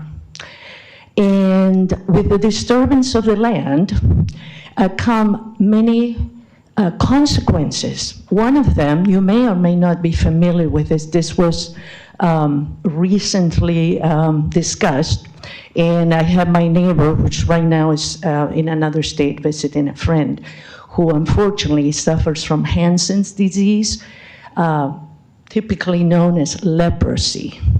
And this may sound an exaggeration, but it is not. There are like 5 residents in this county that suffer from leprosy, a very slow moving disease that is also the bacterium, the Mycobacterium leprae, is found in the dirt. So the more we keep on disturbing, the more we are pushing all those poor little animals, including the armadillos, the more we are putting our health at risk, our own, our children's, our grandchildren. So this is not about whether we should do it or not. We need to do it. We need to do it now. We can't expect the next generations to come and save the land because there will be none left. And those people with money probably don't care. They probably don't even live around here. So with that, thank you so much. Thank you. Anyone else at this time? Come on up. Good morning. Good morning. John Regan, 24 Park Terrace Drive, North Florida Land Trust. I'm here to express our support for the resolution this morning. And I really appreciate the comment from Chairman Murphy about the importance of the county to be agile and be ready to make acquisitions. I can tell you that we currently are working on acquisitions that, for lack of a local match, were stalled. And so that it's just so important. And one of the speakers, I just want to highlight the importance of what one of the other speakers mentioned about leveraging other financial resources. So with a local program, typically working with the Trust for Public Lands, North Florida Land Trust, other conservation agencies, typically it is a 2 to 3 multiplier. So conservatively, 100 million becomes 200 million. So I just want to say that it's really much bigger than just what you put into your account. So again, we're here to support. The speakers made great points. No need to review that.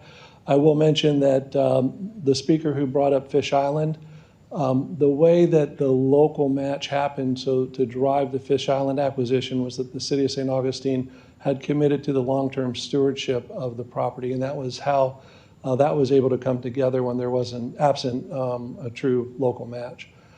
So again, I just want to encourage you to vote affirmative. Thank you so much.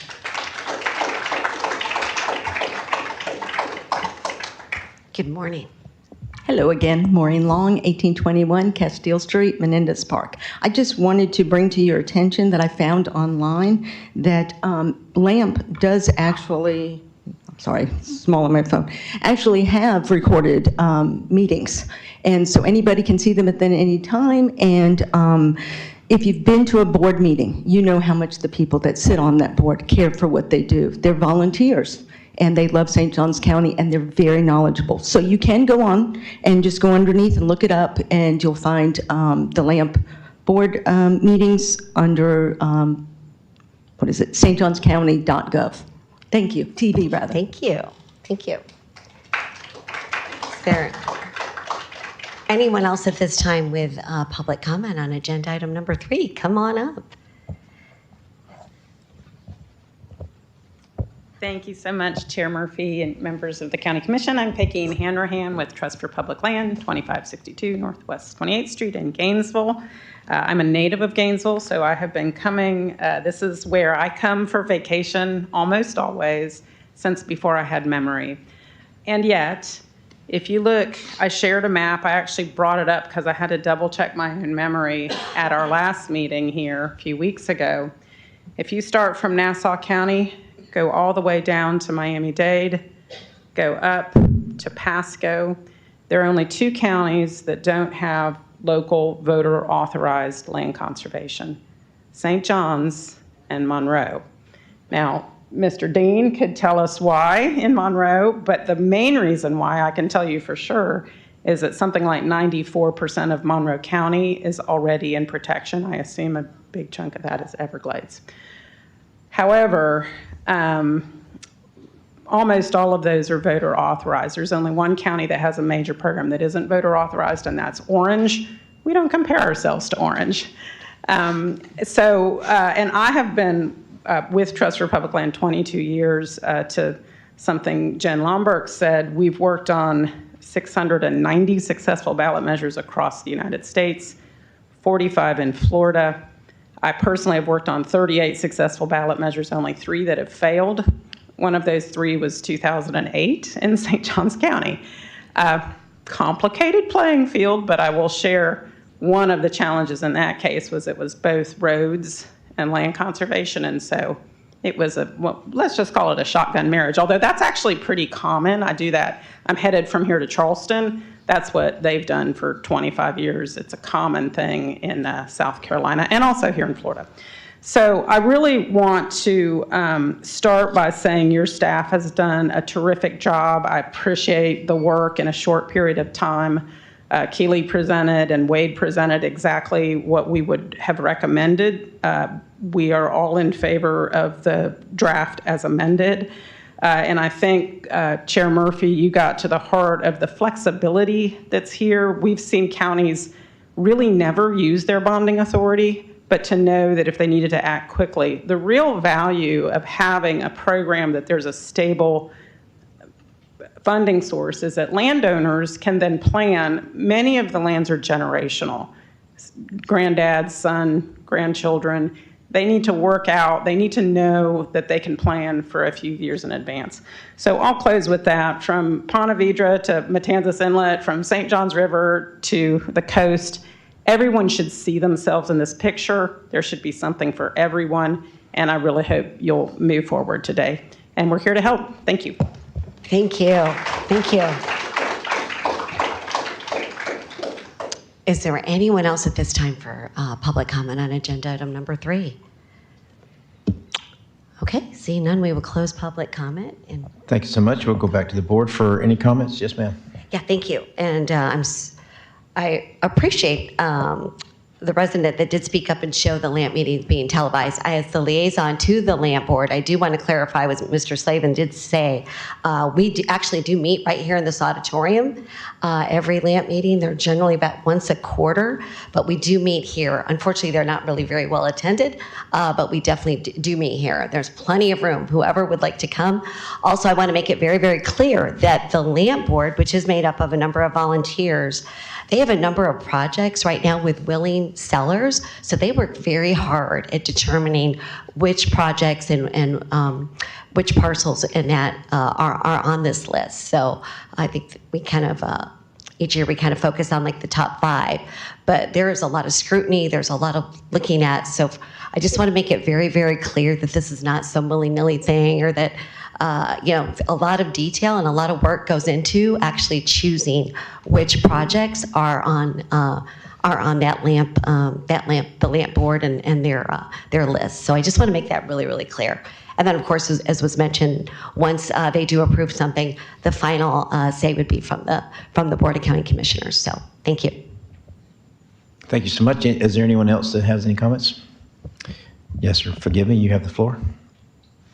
Thank you, Mr. Chairman. I've made a few notes here. But first, I want to thank Meredith Budd and Live Wildly and Artie Bellini, who's their primary major donor. Artie Bellini is putting his money where his mouth is when it comes to saving the Florida Panther. He's donated millions and millions of dollars to buy up the wildlife corridor, and they should be commended for their efforts. I also want to thank Mayor Hanrahan for being here and all the good work that she does with the Trust for Public Land. I want to thank our friends at the North Florida Land Trust, Mr. Regan, and my good friend, Dr. Allison DeFore, who's done so many incredible things. And I want to thank my friend Henry Dean, who is a county commissioner here, but for so many years of his life, he has dedicated his efforts, he's committed his time, talent, and energy to conserving land here in the state of Florida.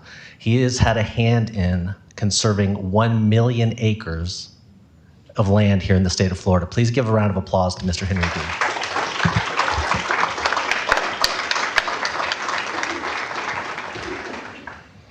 So, as somebody who's a lifelong Floridian, I've visited many, many state parks. I've enjoyed our state parks, our national parks. We spent our summer, my wife and I, taking our daughters to 11 national parks, primarily out west, but I love our natural lands, and I love the green space and clean waterways that we have here in the state of Florida.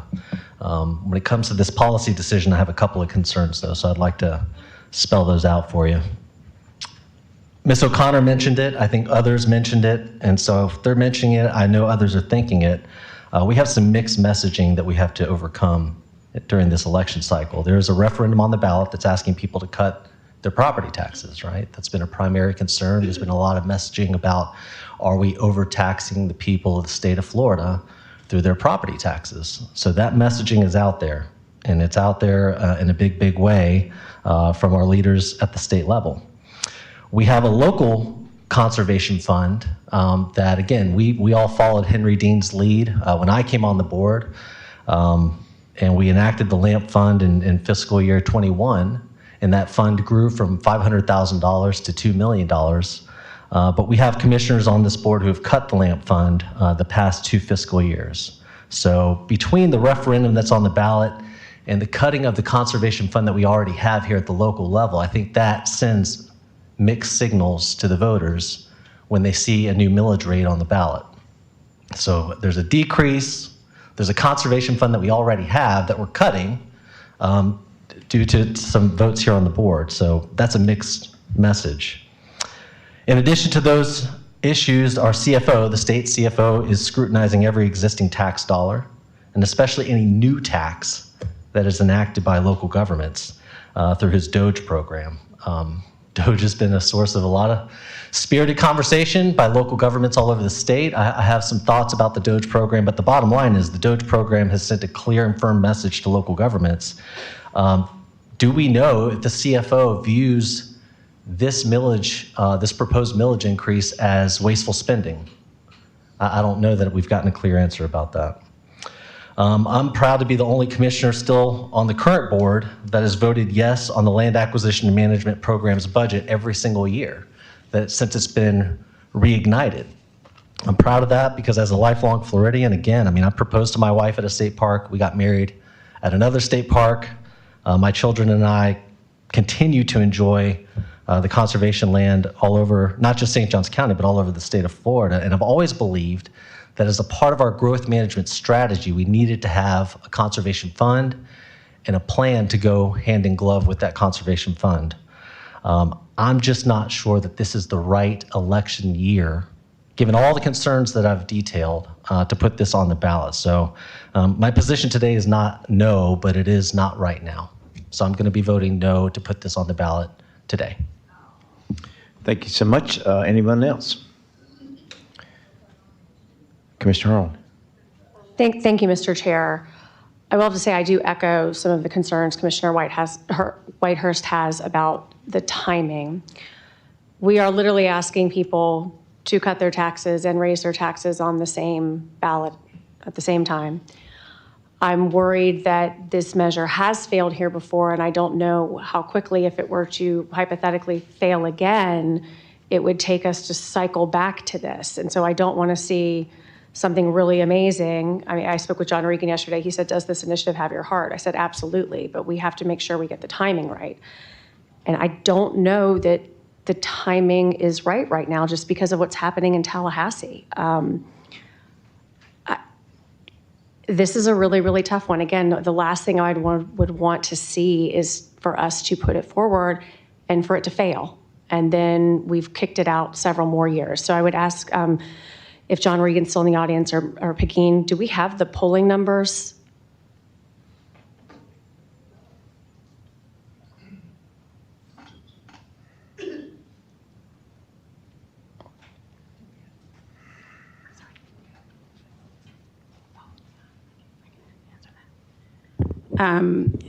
Through the chair, thank you, Commissioner Arnold, and I think these are all very solid questions that you are raising.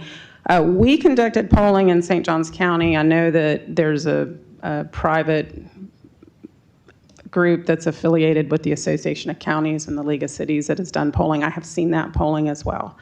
Couple things to share, and my own kind of gut sense, but really Miss Andrew and all of the folks who understand your budget, they're going to have to look at everything if Amendment 3 passes. Mm-hmm. And the biggest challenge really is every single county has a budget built differently. I'm going to answer your question. It's okay. but bottom line, yeah. I've seen this struggle take place we have 8 measures that are going to the ballot in Florida this year on conservation and/or parks. Marion County is meeting this morning. Bonita Springs has a measure on the ballot today, and then there are a bunch of others.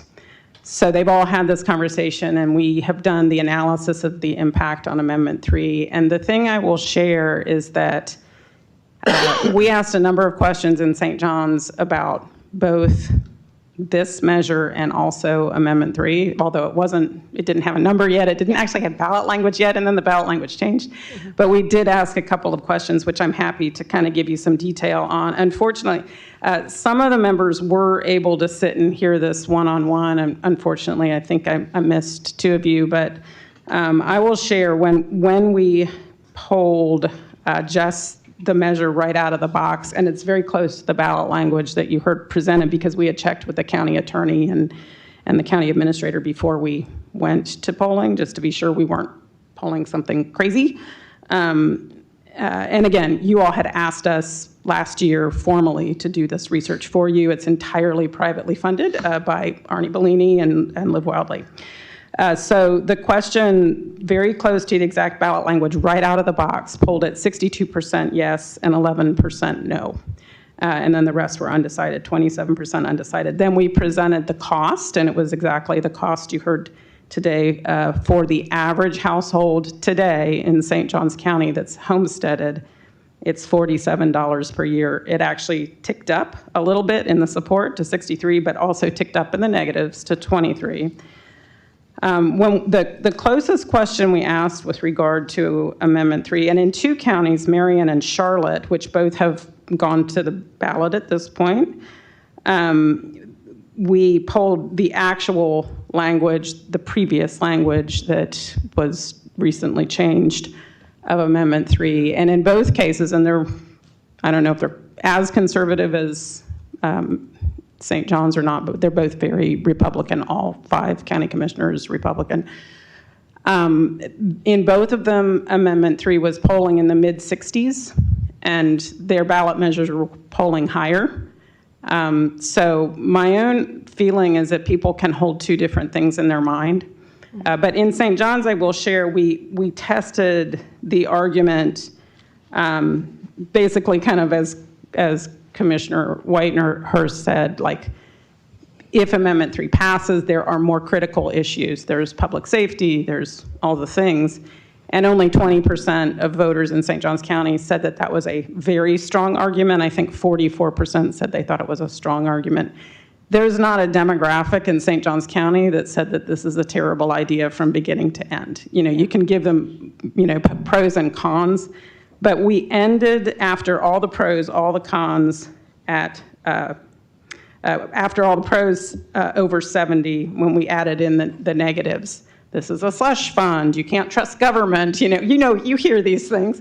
It came down to 59%. The threshold here for a bond is 50%. The threshold for a constitutional amendment is 60%. So we have a 10-point advantage, I guess, over a constitutional amendment. And, you know, I really feel the thing to kind of keep in mind, and I was thinking about the fact, years and years ago, it was easier for the district to come in and do projects. It was there was more money coming from Tallahassee for local governments and so on. But things change. And so if it's authorized this year and you don't have the opportunity to do anything for 2 years or 4 years or 6 years, no harm, no foul. Your question about whether or not it's a bad idea to go forward now. Henry, how many times have I come and bothered you here in St. Augustine about trying to get something to the ballot? I mean, Cindy Stevenson, Ben Rich. I mean, I could go on and on about how long we've been trying. I mean, to me, and we will do everything we can with the help of our friends, and Commissioner Whitehurst was good enough to name a number of them. We're going to do everything we can to help this pass. I've been keeping an eye on today's election. Lord have mercy. The good thing about what we do is people are going to get what we do, all of us, and they're going to say, oh, this is so nice. This is so positive. You know, dogs and cats coming together. I've had Builders Association and Sierra Club on the same mailer, and that's what we hope to do here. So I know I answered more than you asked, but you know, don't put me in front of a microphone. Thanks, Vicky. Thank you. Thank you. Commissioner Joseph, we'll give you an opportunity to have any comments if you do. Sure. Yeah. Yes, I do. I'm out there talking to so many people, and I'm not going to turn my back on the fact that they all want this. So I'm in favor of letting the people decide what they want. And I can see with all the new home rule issues that people do want to take control of this and get more conservation land. And I think it's time. Okay. Thank you so much. Anything else? Do you have something to add? I yes, do. ma'am. Yes, sorry. It's probably for Pegeen. So I do agree that I am very concerned about the timing of this and the mixed messaging.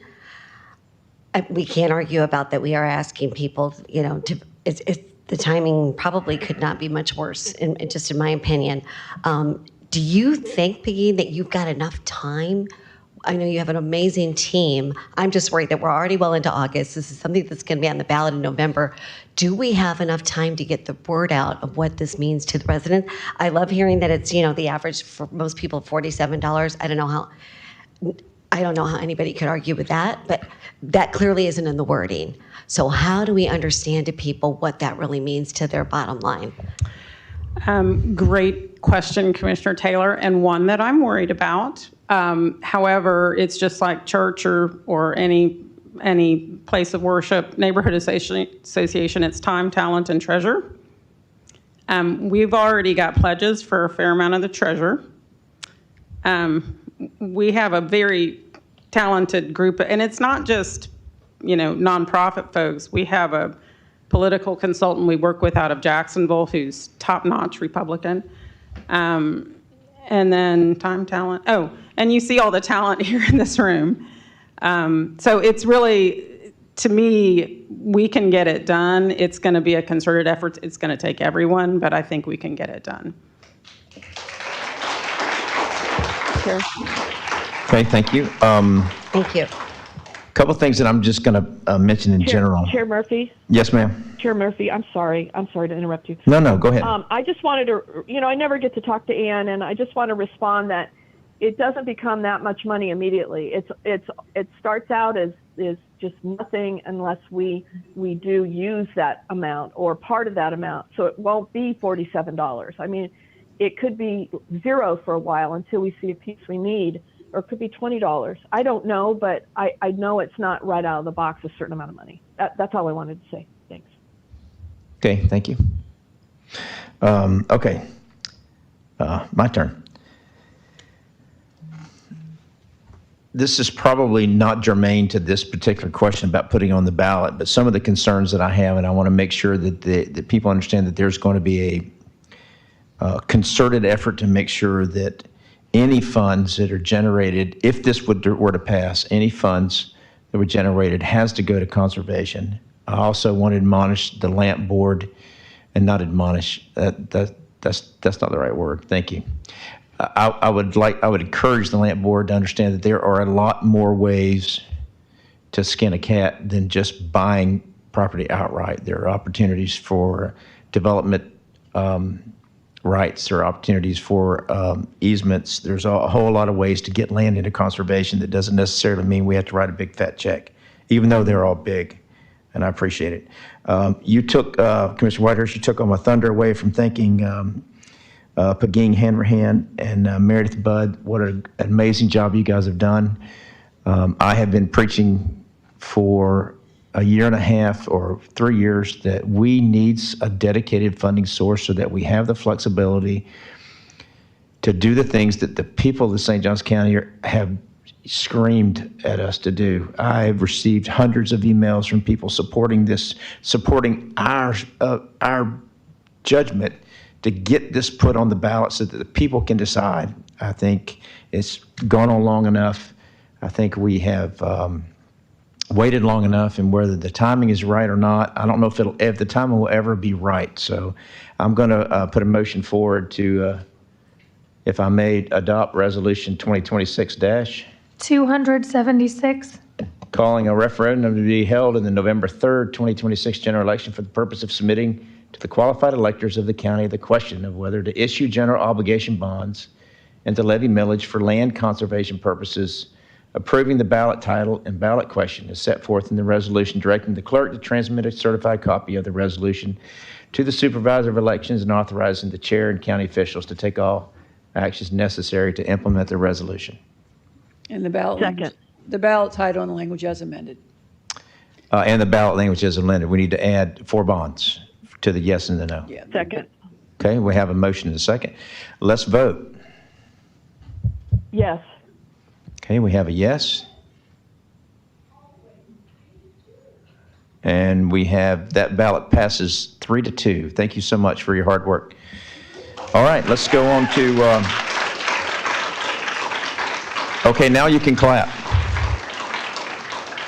All right, let's go on to, we have a new agenda item number 4. Let's go ahead and turn to that, and I'll turn this over to, and if you would do me the honor, if you would allow us to continue county business while you take your conversations outside, please.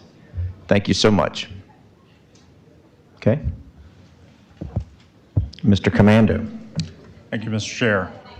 So as we discussed privately during each of your individual briefings, in part because generally speaking, we try not to discuss litigation strategy in public as far as kind of what your tolerances are, what your goals are. Folks, if you could please keep your conversation until you get outside, please. Thank you.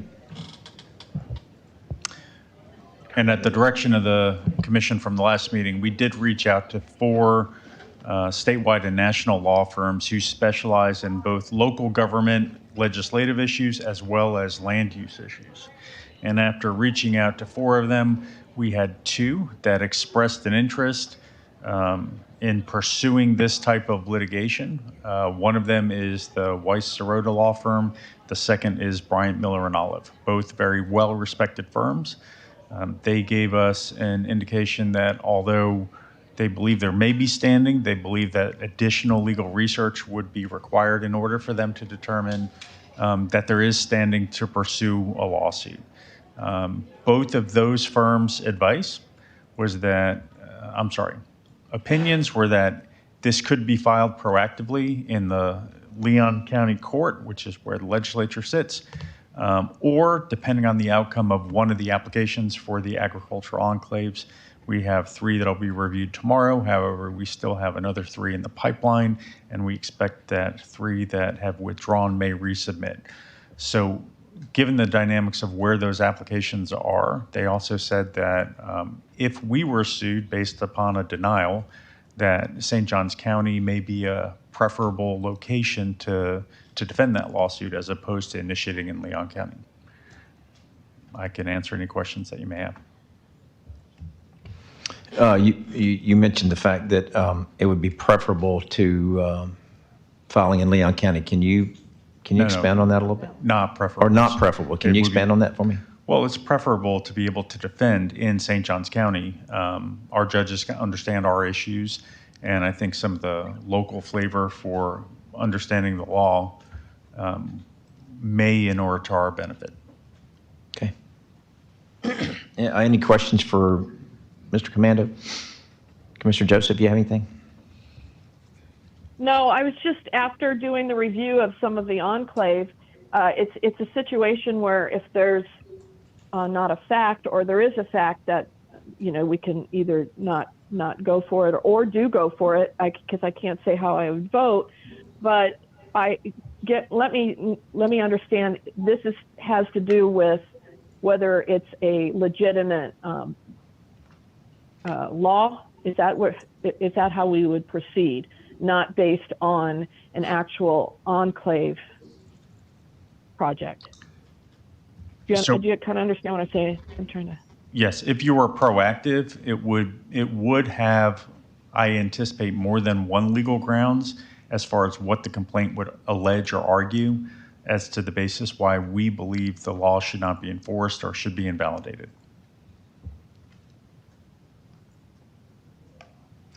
Well, that clears it right up. Well, so Commissioner Joseph asked if really one slice of what's possible. Until we would engage a law firm, I would expect there's probably more than one way to attack the problem. I don't know what would be successful, but most lawsuits don't just have one cause of action. Okay. Okay. Any other questions from the board? Do we need public comment for this? Oh, sorry.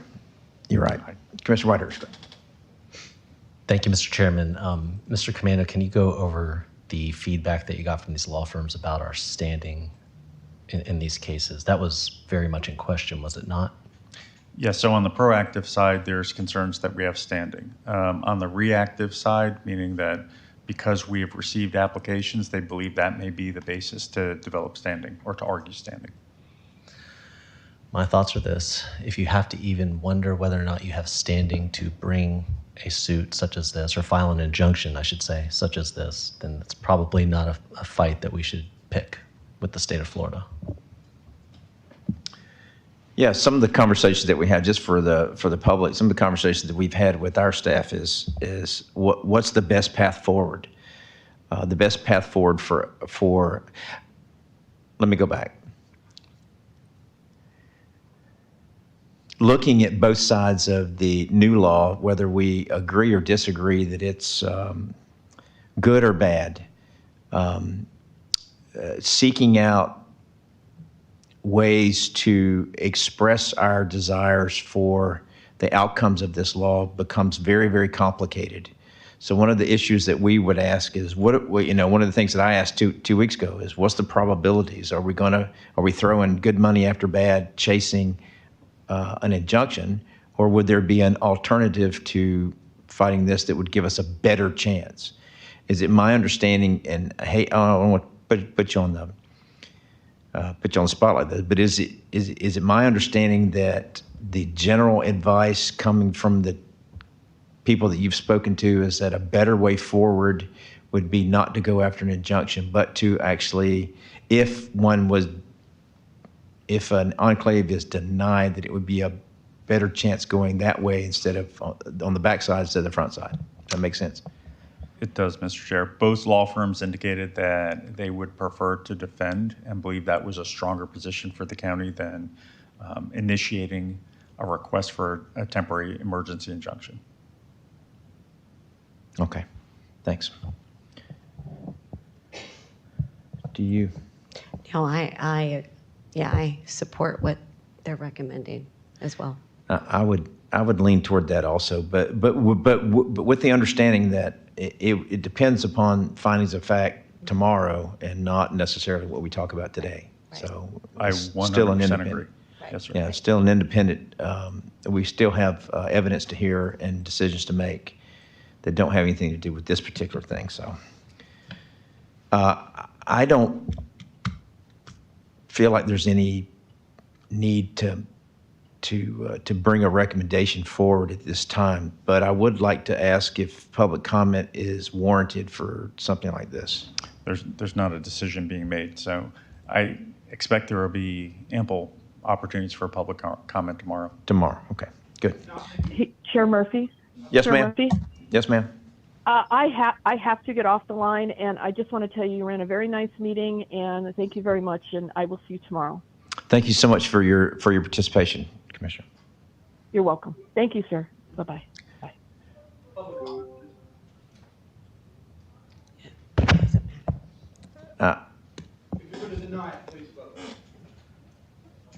There's nothing to vote on. It was just a discussion about what direction. It's First Amendment and it's Article, you know what it is. Don't do this. This is not you. If you would like to make a public comment, I would certainly allow that. Thank you, Ed Slavin, box 3084, edslavin.com. Good discussion. I'm inclined to agree that it would probably be better to deny one of the enclave requests and then sue or be defending. It's probably good advice. But I would like in the future if we had some more rigor from the county attorney's office. I didn't see in the packet any legal research memo. I didn't see anything with RFPs or RFQs or anything about the law firms that he talked to. And this is really loose. This is a county government. This is not like, we see more rigor in the mosquito control district on legal questions. Like when we stopped a $1.8 million no-bid helicopter without competitive bidding.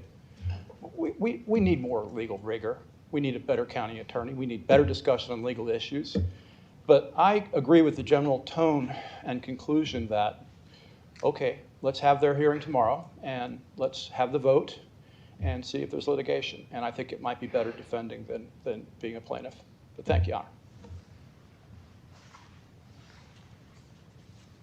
Anyone else for public comment? Okay, thank you. Seeing none, we'll move on to, okay, what we got left? Commissioner's report. Let me call on Commissioner Arnold if you like. There you go. Nothing to report today, sir. Okay, Commissioner Joseph is off the line. Commissioner Whitehurst. Couple things. Commissioner Joseph called in today, which I believe she has every right to do. I think hopefully we can put to bed this idea that calling into the BCC meeting is somehow controversial or requires special circumstances depending on who's calling in or who isn't calling in. I think we can all agree that people are allowed to call in to the Board of County Commissioners meeting, and today hopefully can put that to bed once and for all. Last thing is, some have accused me of being a sunshine pumper for our staff, and guilty as charged. I think we've got great staff, and I'm not just being a nice guy. They're like award-winning staff in multiple departments throughout this county. They've won statewide awards. Some of them have won national awards, from public affairs to public works to our county administration. We've got award-winning staff throughout St. Johns County. This letter was dropped on my desk earlier this week, and I wanted to read it just to shine a light on yet another member of St. Johns County staff who's doing a phenomenal job in the opinion of our residents. Dear Commissioner Whitehurst, I want you to know the outstanding service and follow-through provided by Shayna Keller to facilitate county assistance to help restore electrical power to my home in Watersong at Rivertown. After making several phone calls on my behalf, she was able to put me in contact with Charles Crane, better known as Bubba. We call him Bubba around here. That's Bubba Crane, who also provided capable leadership in helping me secure a safety permit required by FP&L to restore electrical service. Shayna was willing to listen, and more than that, she showed true empathy in taking the appropriate action. She showed me all the qualities of a true servant leader. So here is a sincere thank you to Shayna, Charles Crane, Jeff Evans, and Scott Galloway. St. Johns County government is fortunate to have such great people. Kind regards. We have the best staff in the state. I think we've got documented evidence of that, and I just wanted to thank them all once again for doing such an excellent job day in, day out, under sometimes great scrutiny, but for what it's worth, thank you so much. That concludes my report, Mr. Chair. Thank you, sir. Commissioner Taylor, you have the floor. And I have none. Okay, I just have one thing, and I think I want to look at Joy and Natalie. I was going to bring up the Nourish Kids Center and their request, but I've received your email this morning Joy, did you receive that email, Natalie? You can come up if you want to. Yeah, come up. Yes, I have. We have actually communicated over the emails as well, but I'm Okay. looking forward to hear that.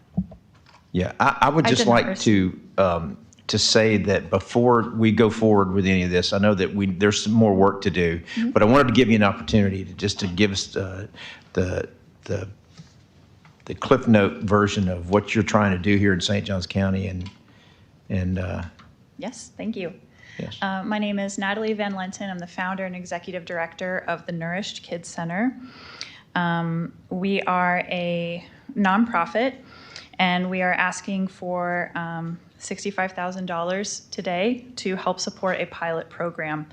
This will produce the first scratch-made, locally sourced, and organic farm-to-daycare lunch and snack program in the entire state of Florida, while creating consistent, predictable demand from our local agricultural suppliers.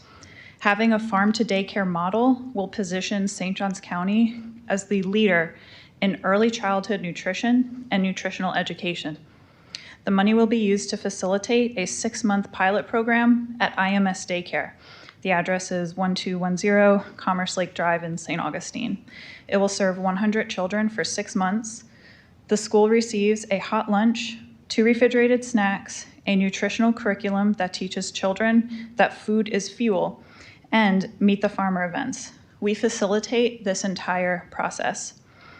This pilot program will track a reduction of sick days, an increase in focus of the children, overall demeanor, and reduction of the after lunch crash that many daycare teachers talk about that they see in their kids. Also, an increase in variety and exposure of vegetables to these children. Our plan is not to rely on St. Johns County, but to become self-sustaining. The total cost of this pilot is $130,000. I am asking for the county to support us with half, and I'm actively fundraising the rest myself every day. After the pilot, our plan is to reduce our cost by increasing our purchasing power to work with 5 to 6 Head Start schools. I plan to begin meeting with our school board to get us in once this pilot is complete. But first, I need data, and I need to make sure that this works on a small scale before expanding into other schools. I have 7 years' experience in national food supply chain and 3 years of experience overseeing the food service department and dietitians at Mayo Clinic in Jacksonville. 0% of this money is going to myself or to my salary. It is all going to ensure that the pilot is successful. I'm available for questions. The only other thing I'd like to say is that this pilot will position us to be the leader in early childhood nutrition and have the first true farm-to-daycare supply chain. That's all I have to say. Thank you so much. Any questions? Yes, sir. Commissioner Whitehurst. Well, I said this to Natalie, and I'll say it again. My wife would vote yes for this. She has been working hard to get the food dyes out. I mean, with all the awareness that we have now of what's in our food, and especially at the young developmental age of children, I just commend you for what you're doing. Thank you. And on behalf of my wife, thank you. So can I, this is a question for you, Rich. With only 4 commissioners here, is there a way for me to get consensus to direct staff? No, you'd have to have a motion. And have to have a motion? vote. Okay. I would just like to make a motion to direct staff to work with Natalie on looking at ways we can help fund the pilot program. Second. Okay, we have a motion and a second. Absolutely. Do we need to have public comment for this? Public comment then. Okay, at this time, we will take public comment. Do I go sit down? See You can none, stay we right will there. close public comment. Okay, I would like to then, figure out this thing. Commissioner Arnold, you have the floor. No, I was just going to second. Okay, No. so we have a motion to second. No. Let's vote. Give us an opportunity to vote here. There you go. Okay, that passes 4-0 to, and that it's just to direct staff to work with you. I think we're already in the middle of that, but I wanted to put it on the record to make sure that that we got this done. So thank you very much. Great job today. Thank you. I only have one other thing.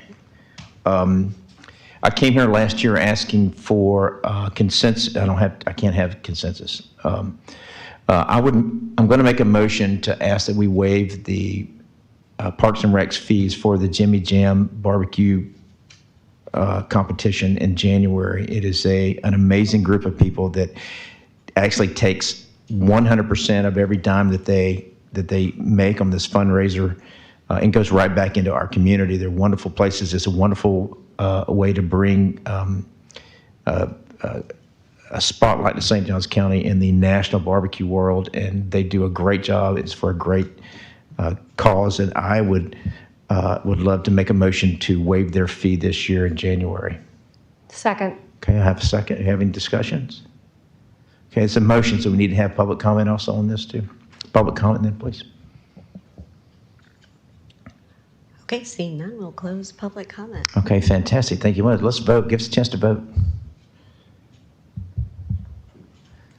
Okay, that passes 4-0, and that concludes my report. Can I pass this over to you, Ms. Andrews? No report today, thank you. Okay, Mr. Commander? Nothing additional, Mr. Chair. Thank you. Thank you so much. We stand adjourned.